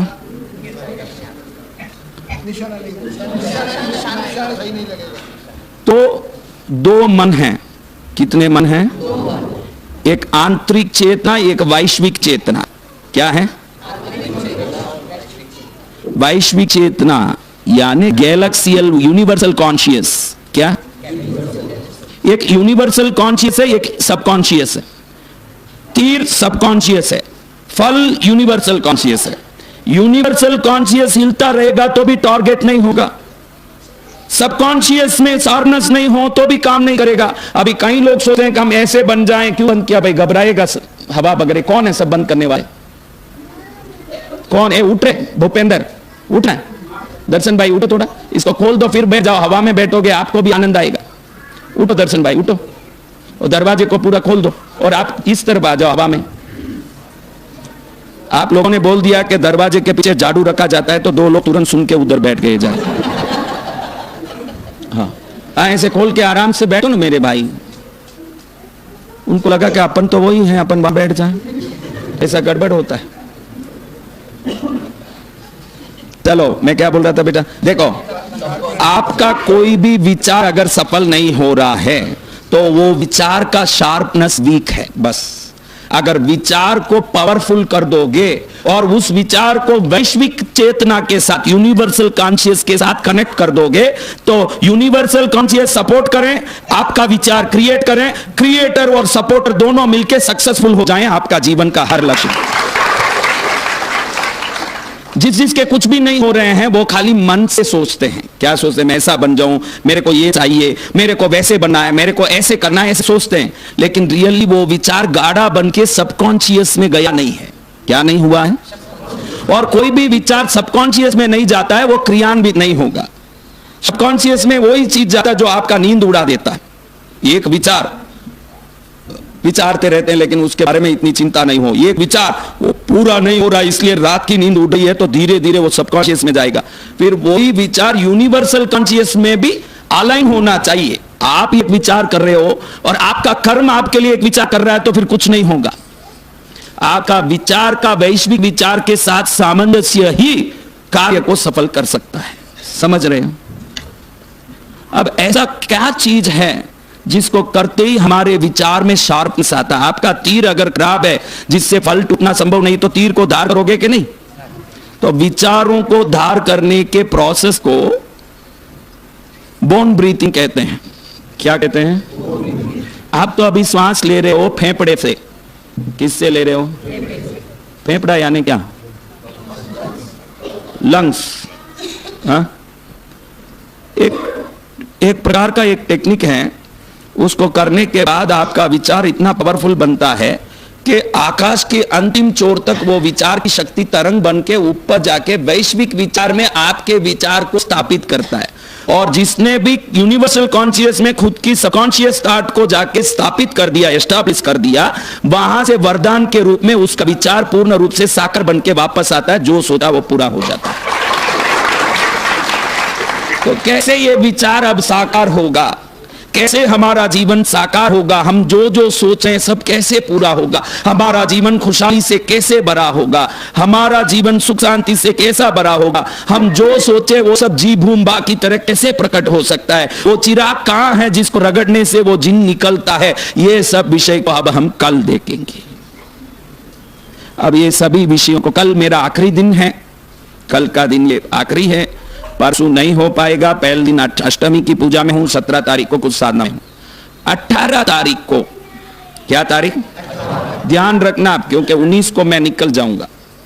18 तारीख आपके लिए एक चांस है। 18 के दिन आईने का टेक्निक, आईना रेडी है ना? कहां है आईना? ये तेरा ही है, दो खरीदा। 18 तारीख, क्या तारीख? 18 तारीख के दिन ग्लासें भी लानी है। खरीद लिया ग्लास? ग्लास ले आए, खरीद लिया, लेबल खरीदा, पेन खरीदा। तो 18 तारीख को आईना और ग्लास, पानी में वो तरंगे हैं जो हमारे न्यूरॉन्स में जो मैसेजेस हैं, देखो चोट पहुंचता है उसी समय हाथ में पहुंच जाता है और उसको मल के चिल्लाने लगता है। ये ब्रेन टू न्यूरॉन के कनेक्शन के कारण होता है। जब न्यूरॉन्स के मैसेज ब्रेन को पहुंच जाता है तो वो कुछ भी करने तैयार हो जाता है, आपको करना नहीं पड़ता। एक जैसे ही पब्लिक में कोई खड़ा है, धोती खुलने लगे तो पड़ोस को पूछने थोड़ी, चंपालाल जी धोती पहन लूं क्या? आप बोलो तो पहन लो, ऐसे करता है कि फटाफट पहनने लगता है। तो फटाफट पहना ब्रेन टू न्यूरॉन का कनेक्शन है।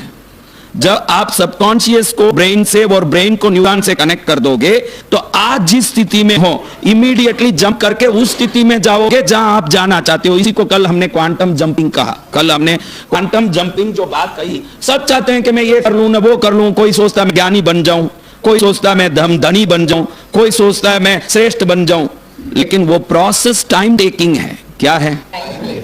लेकिन जंपिंग टाइम टेकिंग नहीं है। आपको सीधे उतर के चलना 3 माड़ा तो आपको सीढ़ी उतरना पड़ता है। जंप करो तो ये जंपिंग टेक्निक को 18 तारीख को करने के पहले कल हम बाकी जितनी चीजें जरूरी है, घर में और कई चीजें हैं तो जरूरी है। चप्पल छोड़ रहे हो, कहीं चीजें कहीं रख रहे हो, बाथरूम आपका कहाँ है, क्या आपके डिटेल्स है, लाइफ डिटेल, ये घर के बारे में तो पूरा चौमासा चला सकते हैं आराम से। हाँ, लेकिन क्या करें, अब अपन हैं 1-2 दिन रखे हुए हैं। एक दिन कल है अपने पास, एक दिन 18 तारीख है। ये 2 दिन में हमारे हाथ में जो हो सके उतना हम पालें। और आगे पाना है तो मैं बॉम्बे में ही हूं। कहां हूं? तो आप सब आराम से आ सकते हो, आराम से वहां बैठ के ज्ञान ले सकते हो। इसलिए आगे का प्रोसेस बॉम्बे में सुनाया जाएगा जितना यहां हो सकता है। लेकिन मैं 18 तारीख को ऐसा कुछ आपको अच्छे से एक शक्ति परिवर्तन का, ऊर्जा परिवर्तन का एक अच्छा सा एक प्रयोग कराऊंगा। उसके बाद आप देखोगे कि ये जो गुस्सा आना, बिना कारण चिड़चिड़ापन, घर की अशांति और व्यवस्थाओं की चिंता, ये सब उसके बाद खत्म हो जाएगा, क्योंकि आप एक नई मानसिकता में जंप कर दोगे एक ही दिन में। तो वो प्रोसेस में उतरे उसके पहले जो जानना है, उसके पहले हमको जो जानना है वो अपन कल सब पूरा कर देंगे। क्योंकि आपने सोचा इतने के एक झाड़ू है, और तो क्या, झाड़ू में कितनी चीजें, झाड़ू की बताऊं तो लाख बताऊं। देखो कई लोग ऐसे कहते हैं झाड़ू जो घर लाए वो एक प्लास्टिक के तार से बंधा होता है ऐसे, फिर धीरे धीरे वो खुल जाता है। फिर ये बहनें क्या करती है, उसको फटे हुए साड़ी से बांध दें, गागरे के नारे से बांध दें, हाँ है, कहीं ना कहीं पुरानी चीजों से बांध दें। झाड़ू के साथ कोई भी पुराना चीज को जोड़ोगे तो व्यापार में नुकसान होगा, 101% होगा। अगर ऐसा ही झाड़ू का जो हैंडल खुल गया है तो कोई नए धागे से, कोई नए ट्वाइन से, नई वस्तु से उसको वापस संवार सकते हो। ऐसा जरूरी नहीं कि फेंक दो, हर चीज फेंकने बोलूं तो फिर प्रवचन ही सुनने नहीं आओगे। इसलिए कुछ जरूरी नहीं है कि फेंकना, लेकिन उसका इज्जत करना सीखो। आपका फटा वस्तु ही लगाने उसको है तो फिर वो वस्तु आपको कभी समृद्धि देने वाला, और 100% बहनें ये करती है, कुछ ना कुछ लेके बांध देगी उसको। अब वो माँ लक्ष्मी की प्रतीक है झाड़ू, तो लक्ष्मी का ये सम्मान हुआ। हाँ, तो ऐसे झाड़ू के बारे में 200 मैसेज बोल सकते हैं अलग अलग, लेकिन वो सब बोलते बैठे हैं तो फिर महंगा पड़ जाए। अब और इस संबंधी बाबत में जो आज हमने बात की, इस संबंधी बाबत में किसी को कोई डाउट हो तो पूछ सके। इस संबंधी बाबत में अपना घर का पोती नहीं खोलना। इस संबंधी कोई डाउट है आपको? क्या हमने सुना इसमें, क्या मेरे को डाउट है ऐसा?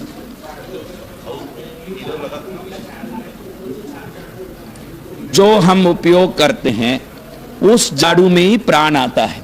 यूं तो दुकान वाला 1000 झाड़ू लेके बैठा, वो क्या सबको खड़ा रखेगा? वो कहीं भी रखेगा। जो उपयोग में आ गया उसके बाद की बात मैंने कही। नई झाड़ू को आप सुला के भी रख दो, कहीं भी रख दो, किसी जगह रख दो, क्योंकि वो अभी अस्तित्व में नहीं है। वो अभी अस्तित्व में नहीं है। जो अस्तित्व में है वो नॉर्थ वेस्ट में होगा और उसकी व्यवस्था होगी, मैं जैसे बोला खड़ा होगा, उसका हैंडल ऊपर होगा, उसका जो झाड़ने का स्थान है वो नीचे की तरफ होगा। ये सब नया आप कहीं भी रख दो। बनती कोशिश फ्रेश लाया करो। झाड़ू को बहुत सारा लाके क्यों, झाड़ू कोई बहुत बड़ा कोई दुष्काल में नहीं मिले ऐसी कोई चीज है क्या? हाँ, उसको 4-6 लाके इकट्ठा करने, एक लाया खत्म हो गया, 2 जरूरत है। और खास बात है, जो घर के बाहर जो झाड़ा मारते हैं, घर से बाहर बरामदे में, पोर्टिको में, उस झाड़ू को अंदर उपयोग नहीं करना चाहिए। और जो अंदर उपयोग करते हैं वो झाड़ू को लेके बाहर ना ही जाना चाहिए। अगर एक ही झाड़ू से घर और बाहर दोनों तरफ उपयोग करते हैं तो उनके बच्चे आउट ऑफ लाइन हो जाते हैं। ये गारंटी का बात है, वो कहना नहीं मानेंगे वो बच्चे। वो इतना ही कारण है कि वो विपरीतता क्रिएट करता है और सब ये करते हैं। बाहर के लिए एक अलग झाड़ू रखो, कहां के लिए? अंदर के लिए एक अलग झाड़ू रखो। जब 3 झाड़ू, भैया बोल रहे 3 झाड़ू लाया, फिर करना क्या है 3 झाड़ू? हाँ, एक झाड़ू अपने पति या पत्नी को साफ करने रखो और 2 झाड़ू से अंदर बाहर सफाई करो। जितेंद्र कितना खुश होता है देखो। एक पत्नी को साफ करो, बोलते कितना आइडिया दे दिया गुरु महाराज ने। झाड़ू से ही मकड़ी का जाल भी साफ करना, सब चीज। लेकिन कुछ भी साफ करो, आप सिंक में डायरेक्ट धो सकते हो उस गंदगी को निकालने, वैसे नहीं निकल रहा है तो हाथ से ही निकालना। उसको किसी जगह पटक के उसको साफ नहीं करना है। अगर ऐसे पटक रहे हो तो घर में वास्तु दोष होता है। और सब मारते ही हैं पकड़ के। लक्ष्मी को मार के सुखाए, कितने लोगों को लक्ष्मी को मार के सुखाने वाली है?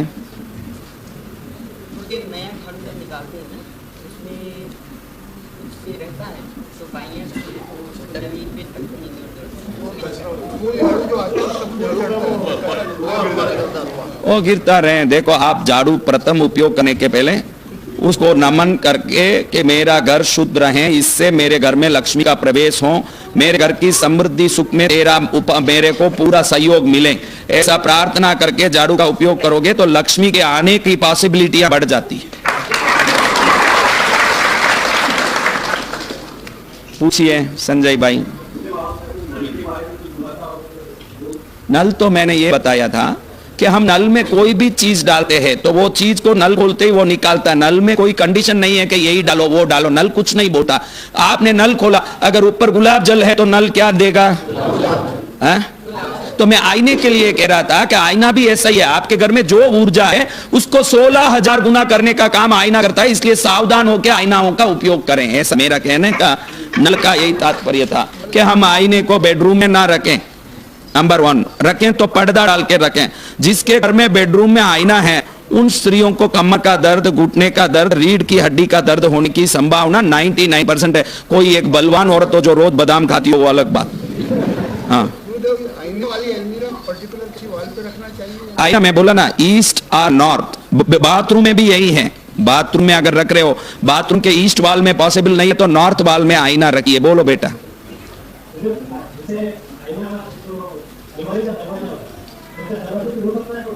वही मैं बोला ना, अलमारी के दरवाजे पर जो आईना है उसके ऊपर 2 स्टिकर के आजकल हैंग छोटे छोटे हुक आने लगे। स्टिकर के हुक लगा सकते, उसमें एक स्प्रिंग का तार लगा के उस पर पर्दा डाल दो, वो चलता है। पर्दा डाल दो फिर। हाँ? नहीं, सिर्फ बेडरूम में पर्दा, सिर्फ बेडरूम में डालना आईने का, पूरा घर में पर्दा डालना नहीं है। बेडरूम में नहीं होना चाहिए, अगर है तो पर्दा डालना है ही नहीं तो कोई टेंशन नहीं। होना नहीं चाहिए था और है इसलिए पर्दा डालना है। समझ रहे हो ना? पर्दा क्यों डालना? 1 मिनट। हाँ बोलो माता जी। लाल देखो, घर मंदिर में आप लोगों ने सुना होगा, हमारे यहां तो मैं जानता हूं, यहां पता नहीं, दक्षिण में कोई भी मौत मरगत में जाके आते हैं, आने के बाद सोने का पानी छांटते।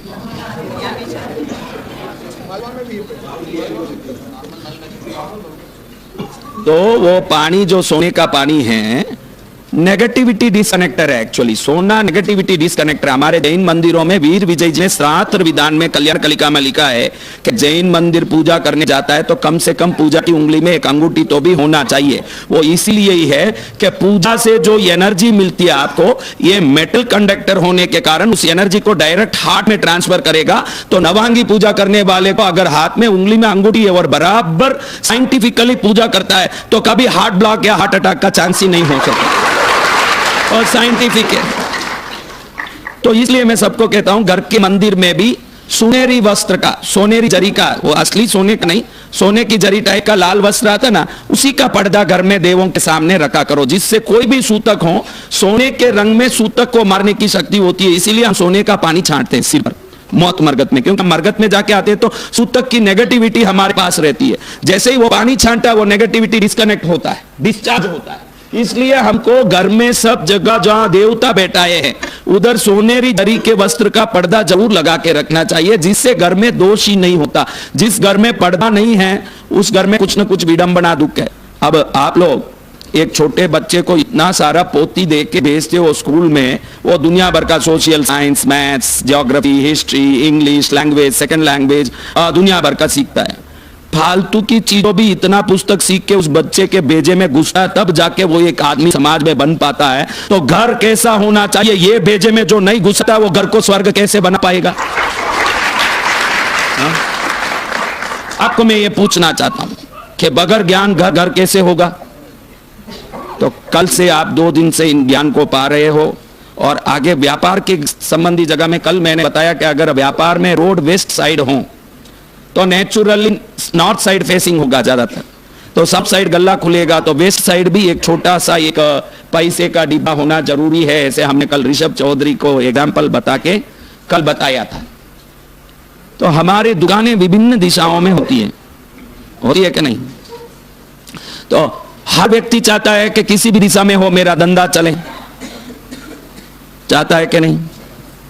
तो दुकान कैसी हो, कैसे हम उसमें सिस्टम सेट करते हैं, क्या होता है, ये चीजें भी कल हो जाएगी। और कोई पूछना था किसी का बाकी था, बोलिए डॉक्टर साहब।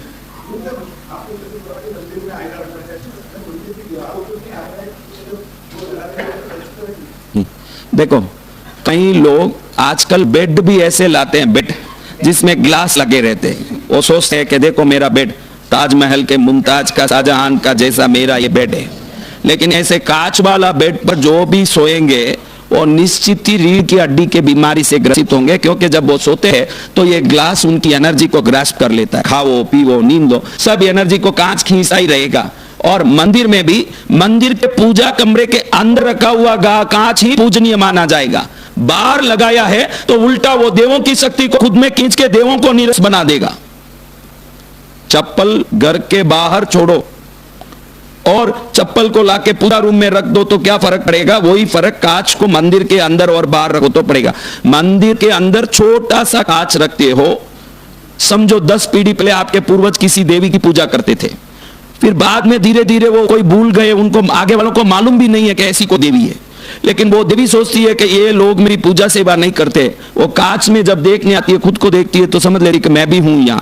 तो जो देव दोष, पितृ दोष, गुरु दोष, श्राप दोष, सर्प दोष, नाग दोष, भाव दोष और क्रिया दोष, अपराध दोष और विभिन्न प्रकार के शापित दोष, ये सभी दोषों का एक कांच में निवारण होता है। एक छोटा सा कांच रखें तो पूर्वज भी, ऋषि दोष भी खत्म होता है। गुरु का कोई श्राप हो, पूर्वज पितृ लोग हों, वो सोचते हो कि मेरे घर में मेरी सेवा करेंगे, हम लोग उनका ध्यान नहीं दिया हो, तो ये कांच रखने से पितृ दोष भी निवृत्त होता है। एक ही कांच में सब हो जाता है। इसके लिए अलग अलग वैसे तो 33 करोड़ कांच रखने पड़ेंगे। अभी 33 करोड़ का बोलो भाई, रख सकते हैं। ऑफिस में, कार्यालय में भी कांच रख सकते हैं। ऑफिस के कार्यालय में भी पर्दा लगा सकते हैं। ऑफिस के कार्यालय में अधिक मूर्तियां रखने की जरूरत नहीं है। ऑफिस में ज्यादातर एक गणेश जी होंगे, एक इष्ट देवता होंगे, ऐसे कोई, बस क्योंकि वहां काफी सेवा थोड़ी हो पाएगी, लिमिट से रखें। पीछे आप बोलो भाई, बोलो बोलो।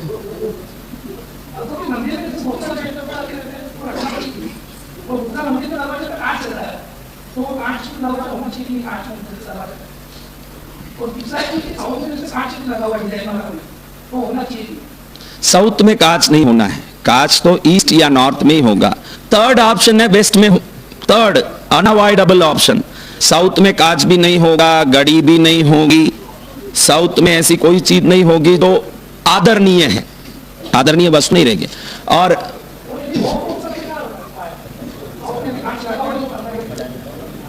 बहुत सरल उपाय है, स्क्रू ड्राइवर लें और सब खोलें।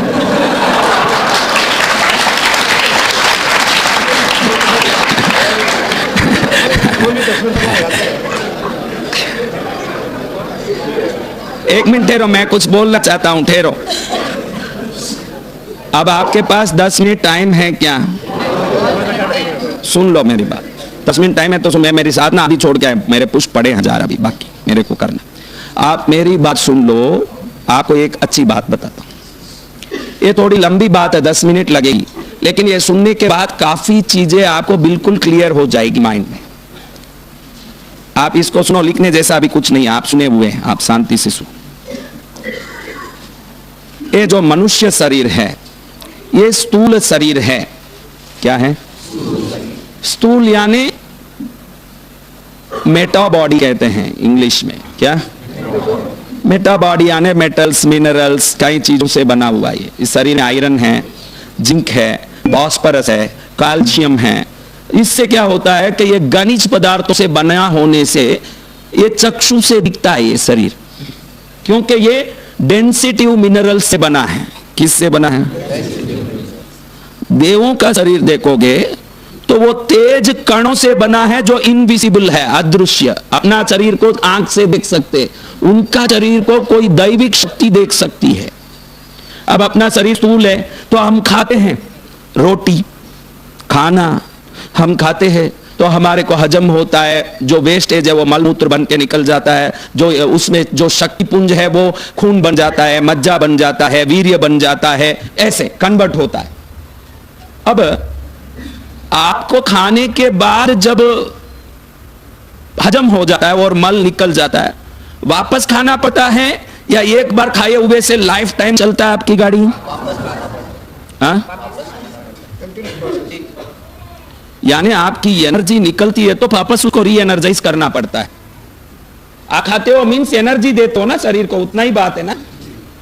तो आप देवों का देखा होगा आपने रूप के, कृष्ण का फोटो, राधा का फोटो, गणपति का फोटो और पद्मावती का फोटो, तो पीछे एक ज्योति दिखाया है। सब फोटो कैलेंडर में एक ज्योति होती है कि नहीं? आवाज आ रहा है? तो ये ज्योति ऊर्जा के रूप में प्रकाश निकल रहा है। अब पानी को गर्म करोगे तो पानी भाप बनेगा 100 डिग्री के बाद। तो जब वो 100 डिग्री के बाद उसका स्टीमिंग चालू हो जाता है, वेपर होना, तो वो भाप बनते बनते पानी का स्तर वैसे ही रहेगा कि भाप बनते बनते धीरे धीरे पानी घटता जाएगा। हाँ, तो अब ये देवों के शरीर में रोशनी निकलती जा रही है, तो भाप निकलेगा तो कुछ घटता है।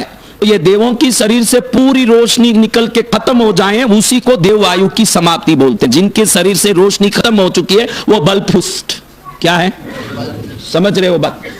लेकिन आप बोलते हो कि मेरे कार में मैं डीजल डालता हूं तो मेरी गाड़ी वापस चलने लगती है, मेरे पेट में मैं फूड डालता हूं तो मेरी गाड़ी वापस चलने लगती है। तो पूर्व आचार्य, ऋषि मुनि, प्राचीन हजारों साल पहले विचार करते हैं कि ये देवों के शरीर से प्रकाश जा रहा है। क्या जा रहा है? अब ये प्रकाश जा रहा है। वो भाई के सवाल का जवाब है जिनको मैंने स्क्रू ड्राइवर लेने बोला, उनके लिए ये बात है कि अब ये प्रकाश जा रहा है तो बाफ की तरह कुछ कम पड़ रहा है, लेकिन हमारी गाड़ी रोटी से चलती है, मारुति गाड़ी पेट्रोल से चल जाती है वापस। तो ये देवों के शरीर के लिए भी कुछ तो होगा जो इस प्रकाश को प्रोड्यूस कर सकता है। हाँ, कुछ तो होगा जिसको डालने से वो प्रकाश निकलेगा। रोटी तो डाल नहीं सकते। जो देखो आप लोग जो नैवेद्य चढ़ाते हो, खीर चढ़ाओ, पूड़ी चढ़ाओ, नवरात्रि में लापसी, वो गरम गरम होना बहुत जरूरी है, उसमें से भाप निकलना जरूरी है, क्योंकि देवता सूक्ष्म शरीरी होने से आपकी पूड़ी खाने वाले नहीं, खीर नारियल केला खाने वाले नहीं है। फिर क्या होता है वो बाद में देखेंगे। अब बात जब प्रकाश निकलती जा रही है तो कुछ खत्म हो रहा है, तो वापस क्या डालेंगे? आप रोटी डाल लिए, सरापा में जाके डोसा डाल लिया। हाँ, बड़ी घड़ी इसलिए कहता हूं कि उस पीड़ा को छोड़ दो। मैं तो भगवान को पूछा कि अब क्या होगा सबका, तो भगवान ने मुझे कहा कि ये 56 दुकानों के भीड़ में, सरापा के भीड़ में जाके खड़ेगा तो कोरोना वायरस से संक्रमित हो सकता है, चांसेस है, क्योंकि भीड़ में जावे तो होना है। तो सावधान रहो, सब बहुत सावधान रहना। जो जहां जहां भटक रहे हो, सिर्फ ऐसे सत्संग में आओगे तो एंटीवायरस मिलेगा।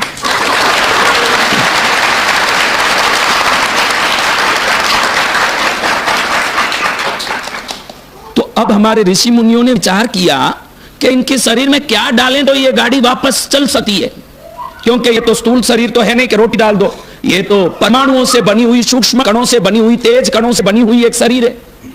तो क्या डालें इसमें? तो उन्होंने बहुत सारी शोध की, तो उनको मालूम पड़ा कि अग्निदेव जो है उसके शरीर का तेज, अग्नि तेजस्वी है ना। आप लोगों में कितने लोग अग्नि में हाथ डाल सकते हो? क्योंकि वो तेजस्वी है। इतना ही तेज देवों में, कितना तेज? अग्नि जितने तेज हैं देवों में।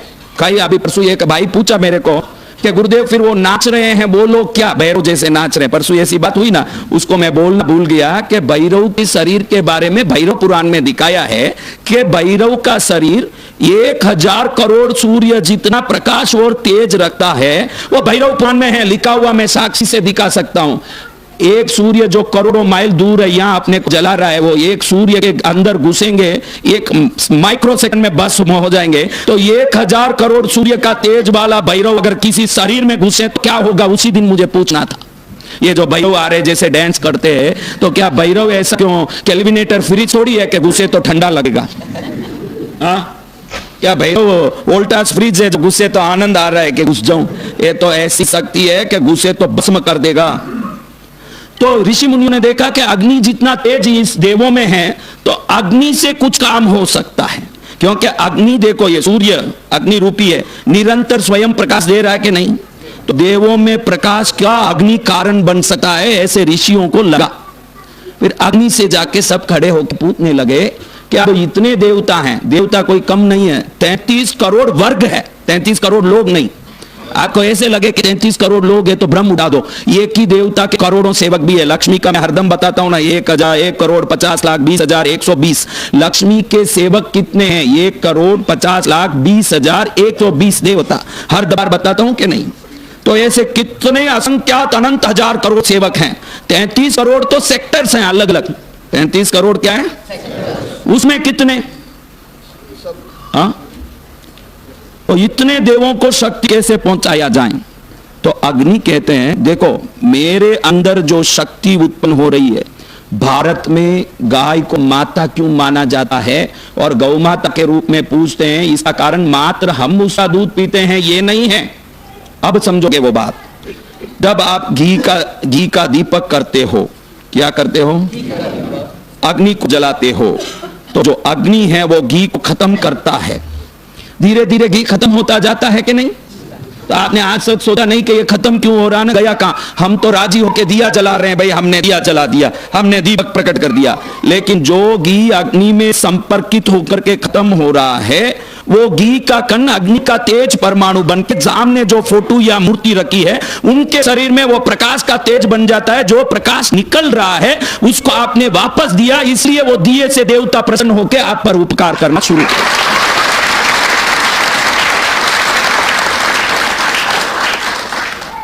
समझ रहे हो? इसके लिए अग्नि ने कहा कि तुम जहां बुलाओगे वहां मैं रहूंगा, लेकिन देवता विभिन्न स्थानों में रहेंगे, उन तक ये शक्ति को पहुंचाएगा कौन? तो सबने हाथ जोड़ा कि आपको करना पड़ेगा। अग्निदेव दयालु होकर के कहें कि मेरी 2 पत्नियों में स्वाहा देवी और स्वदा देवी, इन दोनों को मैं आदेश करूंगा कि जहां मैं खड़ा हूं वहां से जिसका नाम लिया जा रहा है उन देवों तक शक्ति पहुंचाने का काम स्वाहा देवी करें, पितरों तक शक्ति पहुंचाने का काम स्वदा देवी करें। अब माणिभद्र का हवन हो रहा है, अग्नि हमने जला दिया, घी डाल के माणिभद्राय स्वाहा, आज तक पूरा पंडित बोल रहा है, दुनिया बोल रहा है, उसको मालूम नहीं क्यों बोल रहा है। वो स्वाहा देवी को कह रहा है कि माणिभद्र की ये शक्ति पहुंचा दे ताकि माणिभद्र का आशीर्वाद मुझे मिल जाए। ये स्वाहा देवी, जब पितरुओं का कर्म होता है तो पंडित स्वदा बोलता है। कोई पितृ कर्म किया हो, जिसको पता हो कि पितृ कर्म करते, तो पितृ कर्म में पंडित बोलता है ओम सोहनलाल स्वदा, ओम मानक देवी स्वदा। तो स्वदा देवी पितृओं तक वो शक्ति पहुंचा। पितृमंडल में जाने का परमिशन स्वदा देवी को मिला, देवलोक में जाने का परमिशन। तो अब हवन में देखो तो लकड़ियां जला दी जाती है, घी डाल डाल के स्वाहा स्वाहा की जाती है। तो मनुष्य समाज जाके वंदन किया ऋषि मुनियों को कि हम तो इतने लोग रोज हवन नहीं कर सकते, फिर हमको कैसे देव कृपा मिलेगी? तो ऋषि मुनियों ने बताया कि हवन में नीचे आग लगाया जाता है, ऊपर से घी डाला जाता है। नीचे आग और ऊपर घी देवों को पहुंच जाता है। तुम दीपक करो, उसमें नीचे घी होगा और ऊपर आग, उसमें भी देवों तक वो शक्ति पहुंचेगा। वो दीपक के नाम से आपके घर में मिनी हवन होता रहेगा और आपका कल्याण होता रहेगा।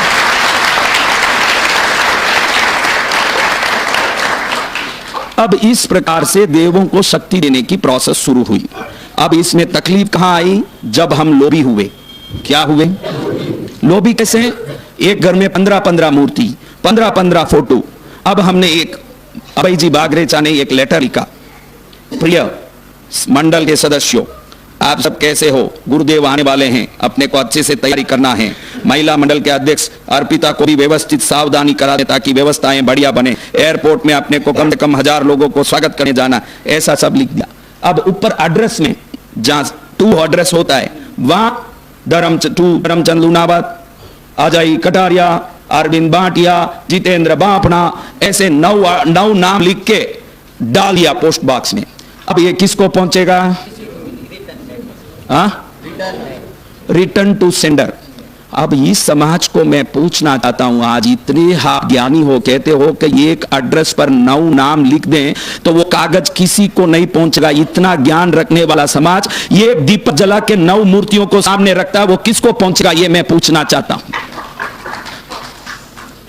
15 मूर्ति रख ली, एक दीपक रखोगे तो अग्नि से देव के श्राप के भागी बनोगे, क्योंकि उनको मन में लगता है कि मैं किसी को भी पहुंचाऊंगा तो दूसरे देवता नाराज होंगे कि भाई ये इसका तरफा सपोर्ट ले रहा है, मेरे को छोड़ा। तो अग्नि देव के गुस्से के पात्र बनते हैं जो 15 मूर्ति रखते हैं। ये अब ज्यादा मूर्ति का क्या पूछा, तो अब इतनी बड़ी कहानी वहां से शुरू करनी पड़ी जहां देवताओं से प्रकाश कैसे आ रहा है, दिया क्यों जलाते हैं, क्या कारण है।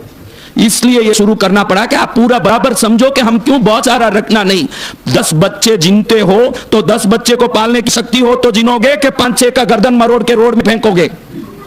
हाँ, आजकल बहनें बोलती है हमको एक बस से बाप जी स्कूल में एडमिशन नहीं मिलता, कितनी परेशानी है। अरे तेरे एक संसारी बच्चे को पालने में तेरे को दिक्कत आता है तो वैकुंठ में रहने वाले 25 विष्णु को कैसे पालोगे, संभाल नहीं सकते।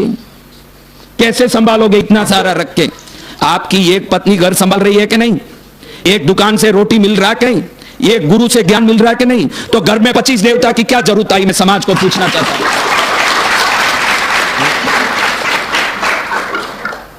अब एक छोटी सी बात बताऊं तो मजा आवे सबको, बताऊं।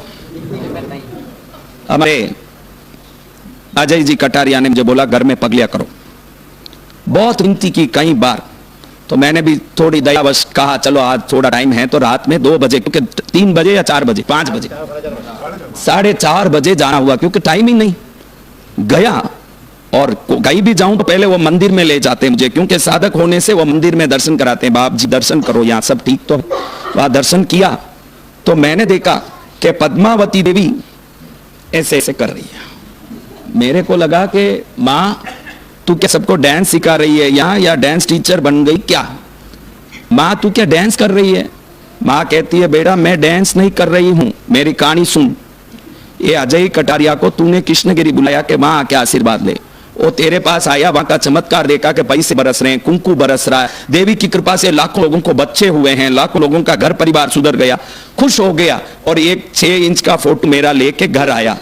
कौन बोल रही है ये कहानी? मैं नहीं बोल रहा हूं, मां बोल रही है, सुनो।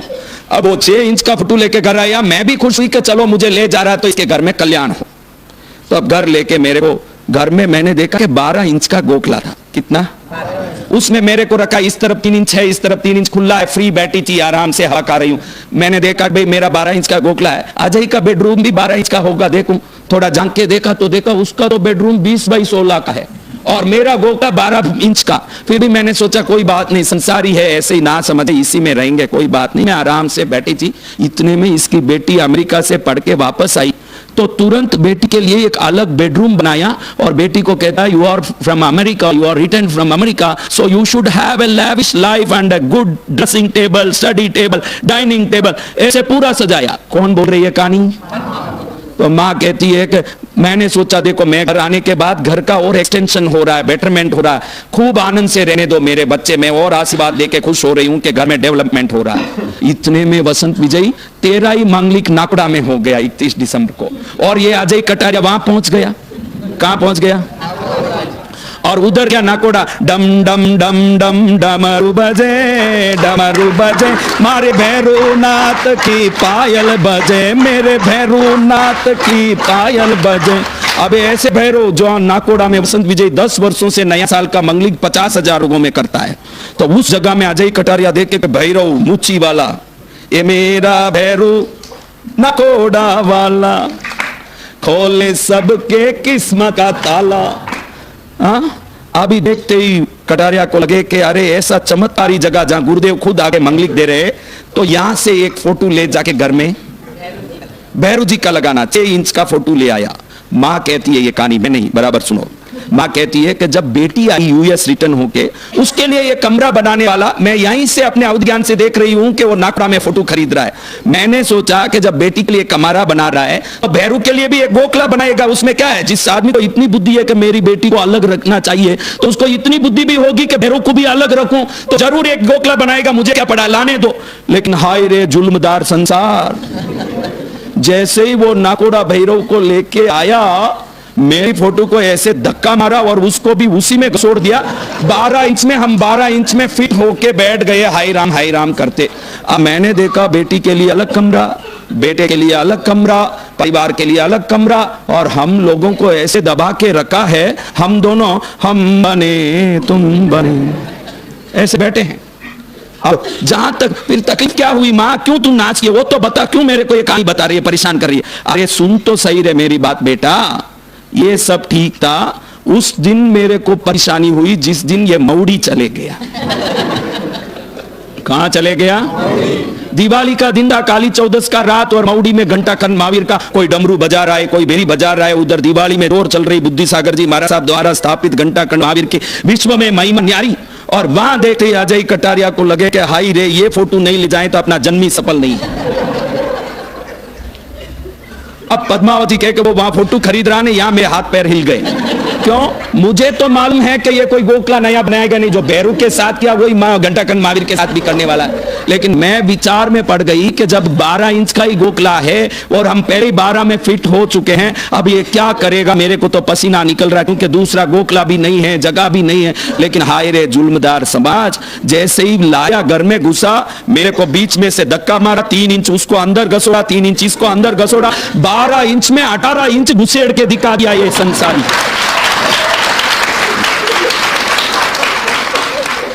उससे क्या हुआ? मां तेरे को क्या परेशानी है? अरे वसंत विजय मार दूंगी तुझे। सुन मेरी बात तो पूरा सुनता नहीं ना, बीच बीच में बोलता है। जब भी ये भैरव को खुशी होती है ये डमरू उठाता है। ये मैं तो अंदर फंसी हुई हूं, मेरे ऊपर डमरू मारता है तो मेरे इस कंधे में लगती है, उससे बचने के लिए मैं ऐसे करती हूं। अब उसको खुशी होती है तो वो तीर साधता है, तो वो तीर मेरे कंधे में छुट्टी है, उससे बचने के लिए मैं ऐसे करती हूं। दोनों से बचने में ऐसे ऐसे कर रही हूं।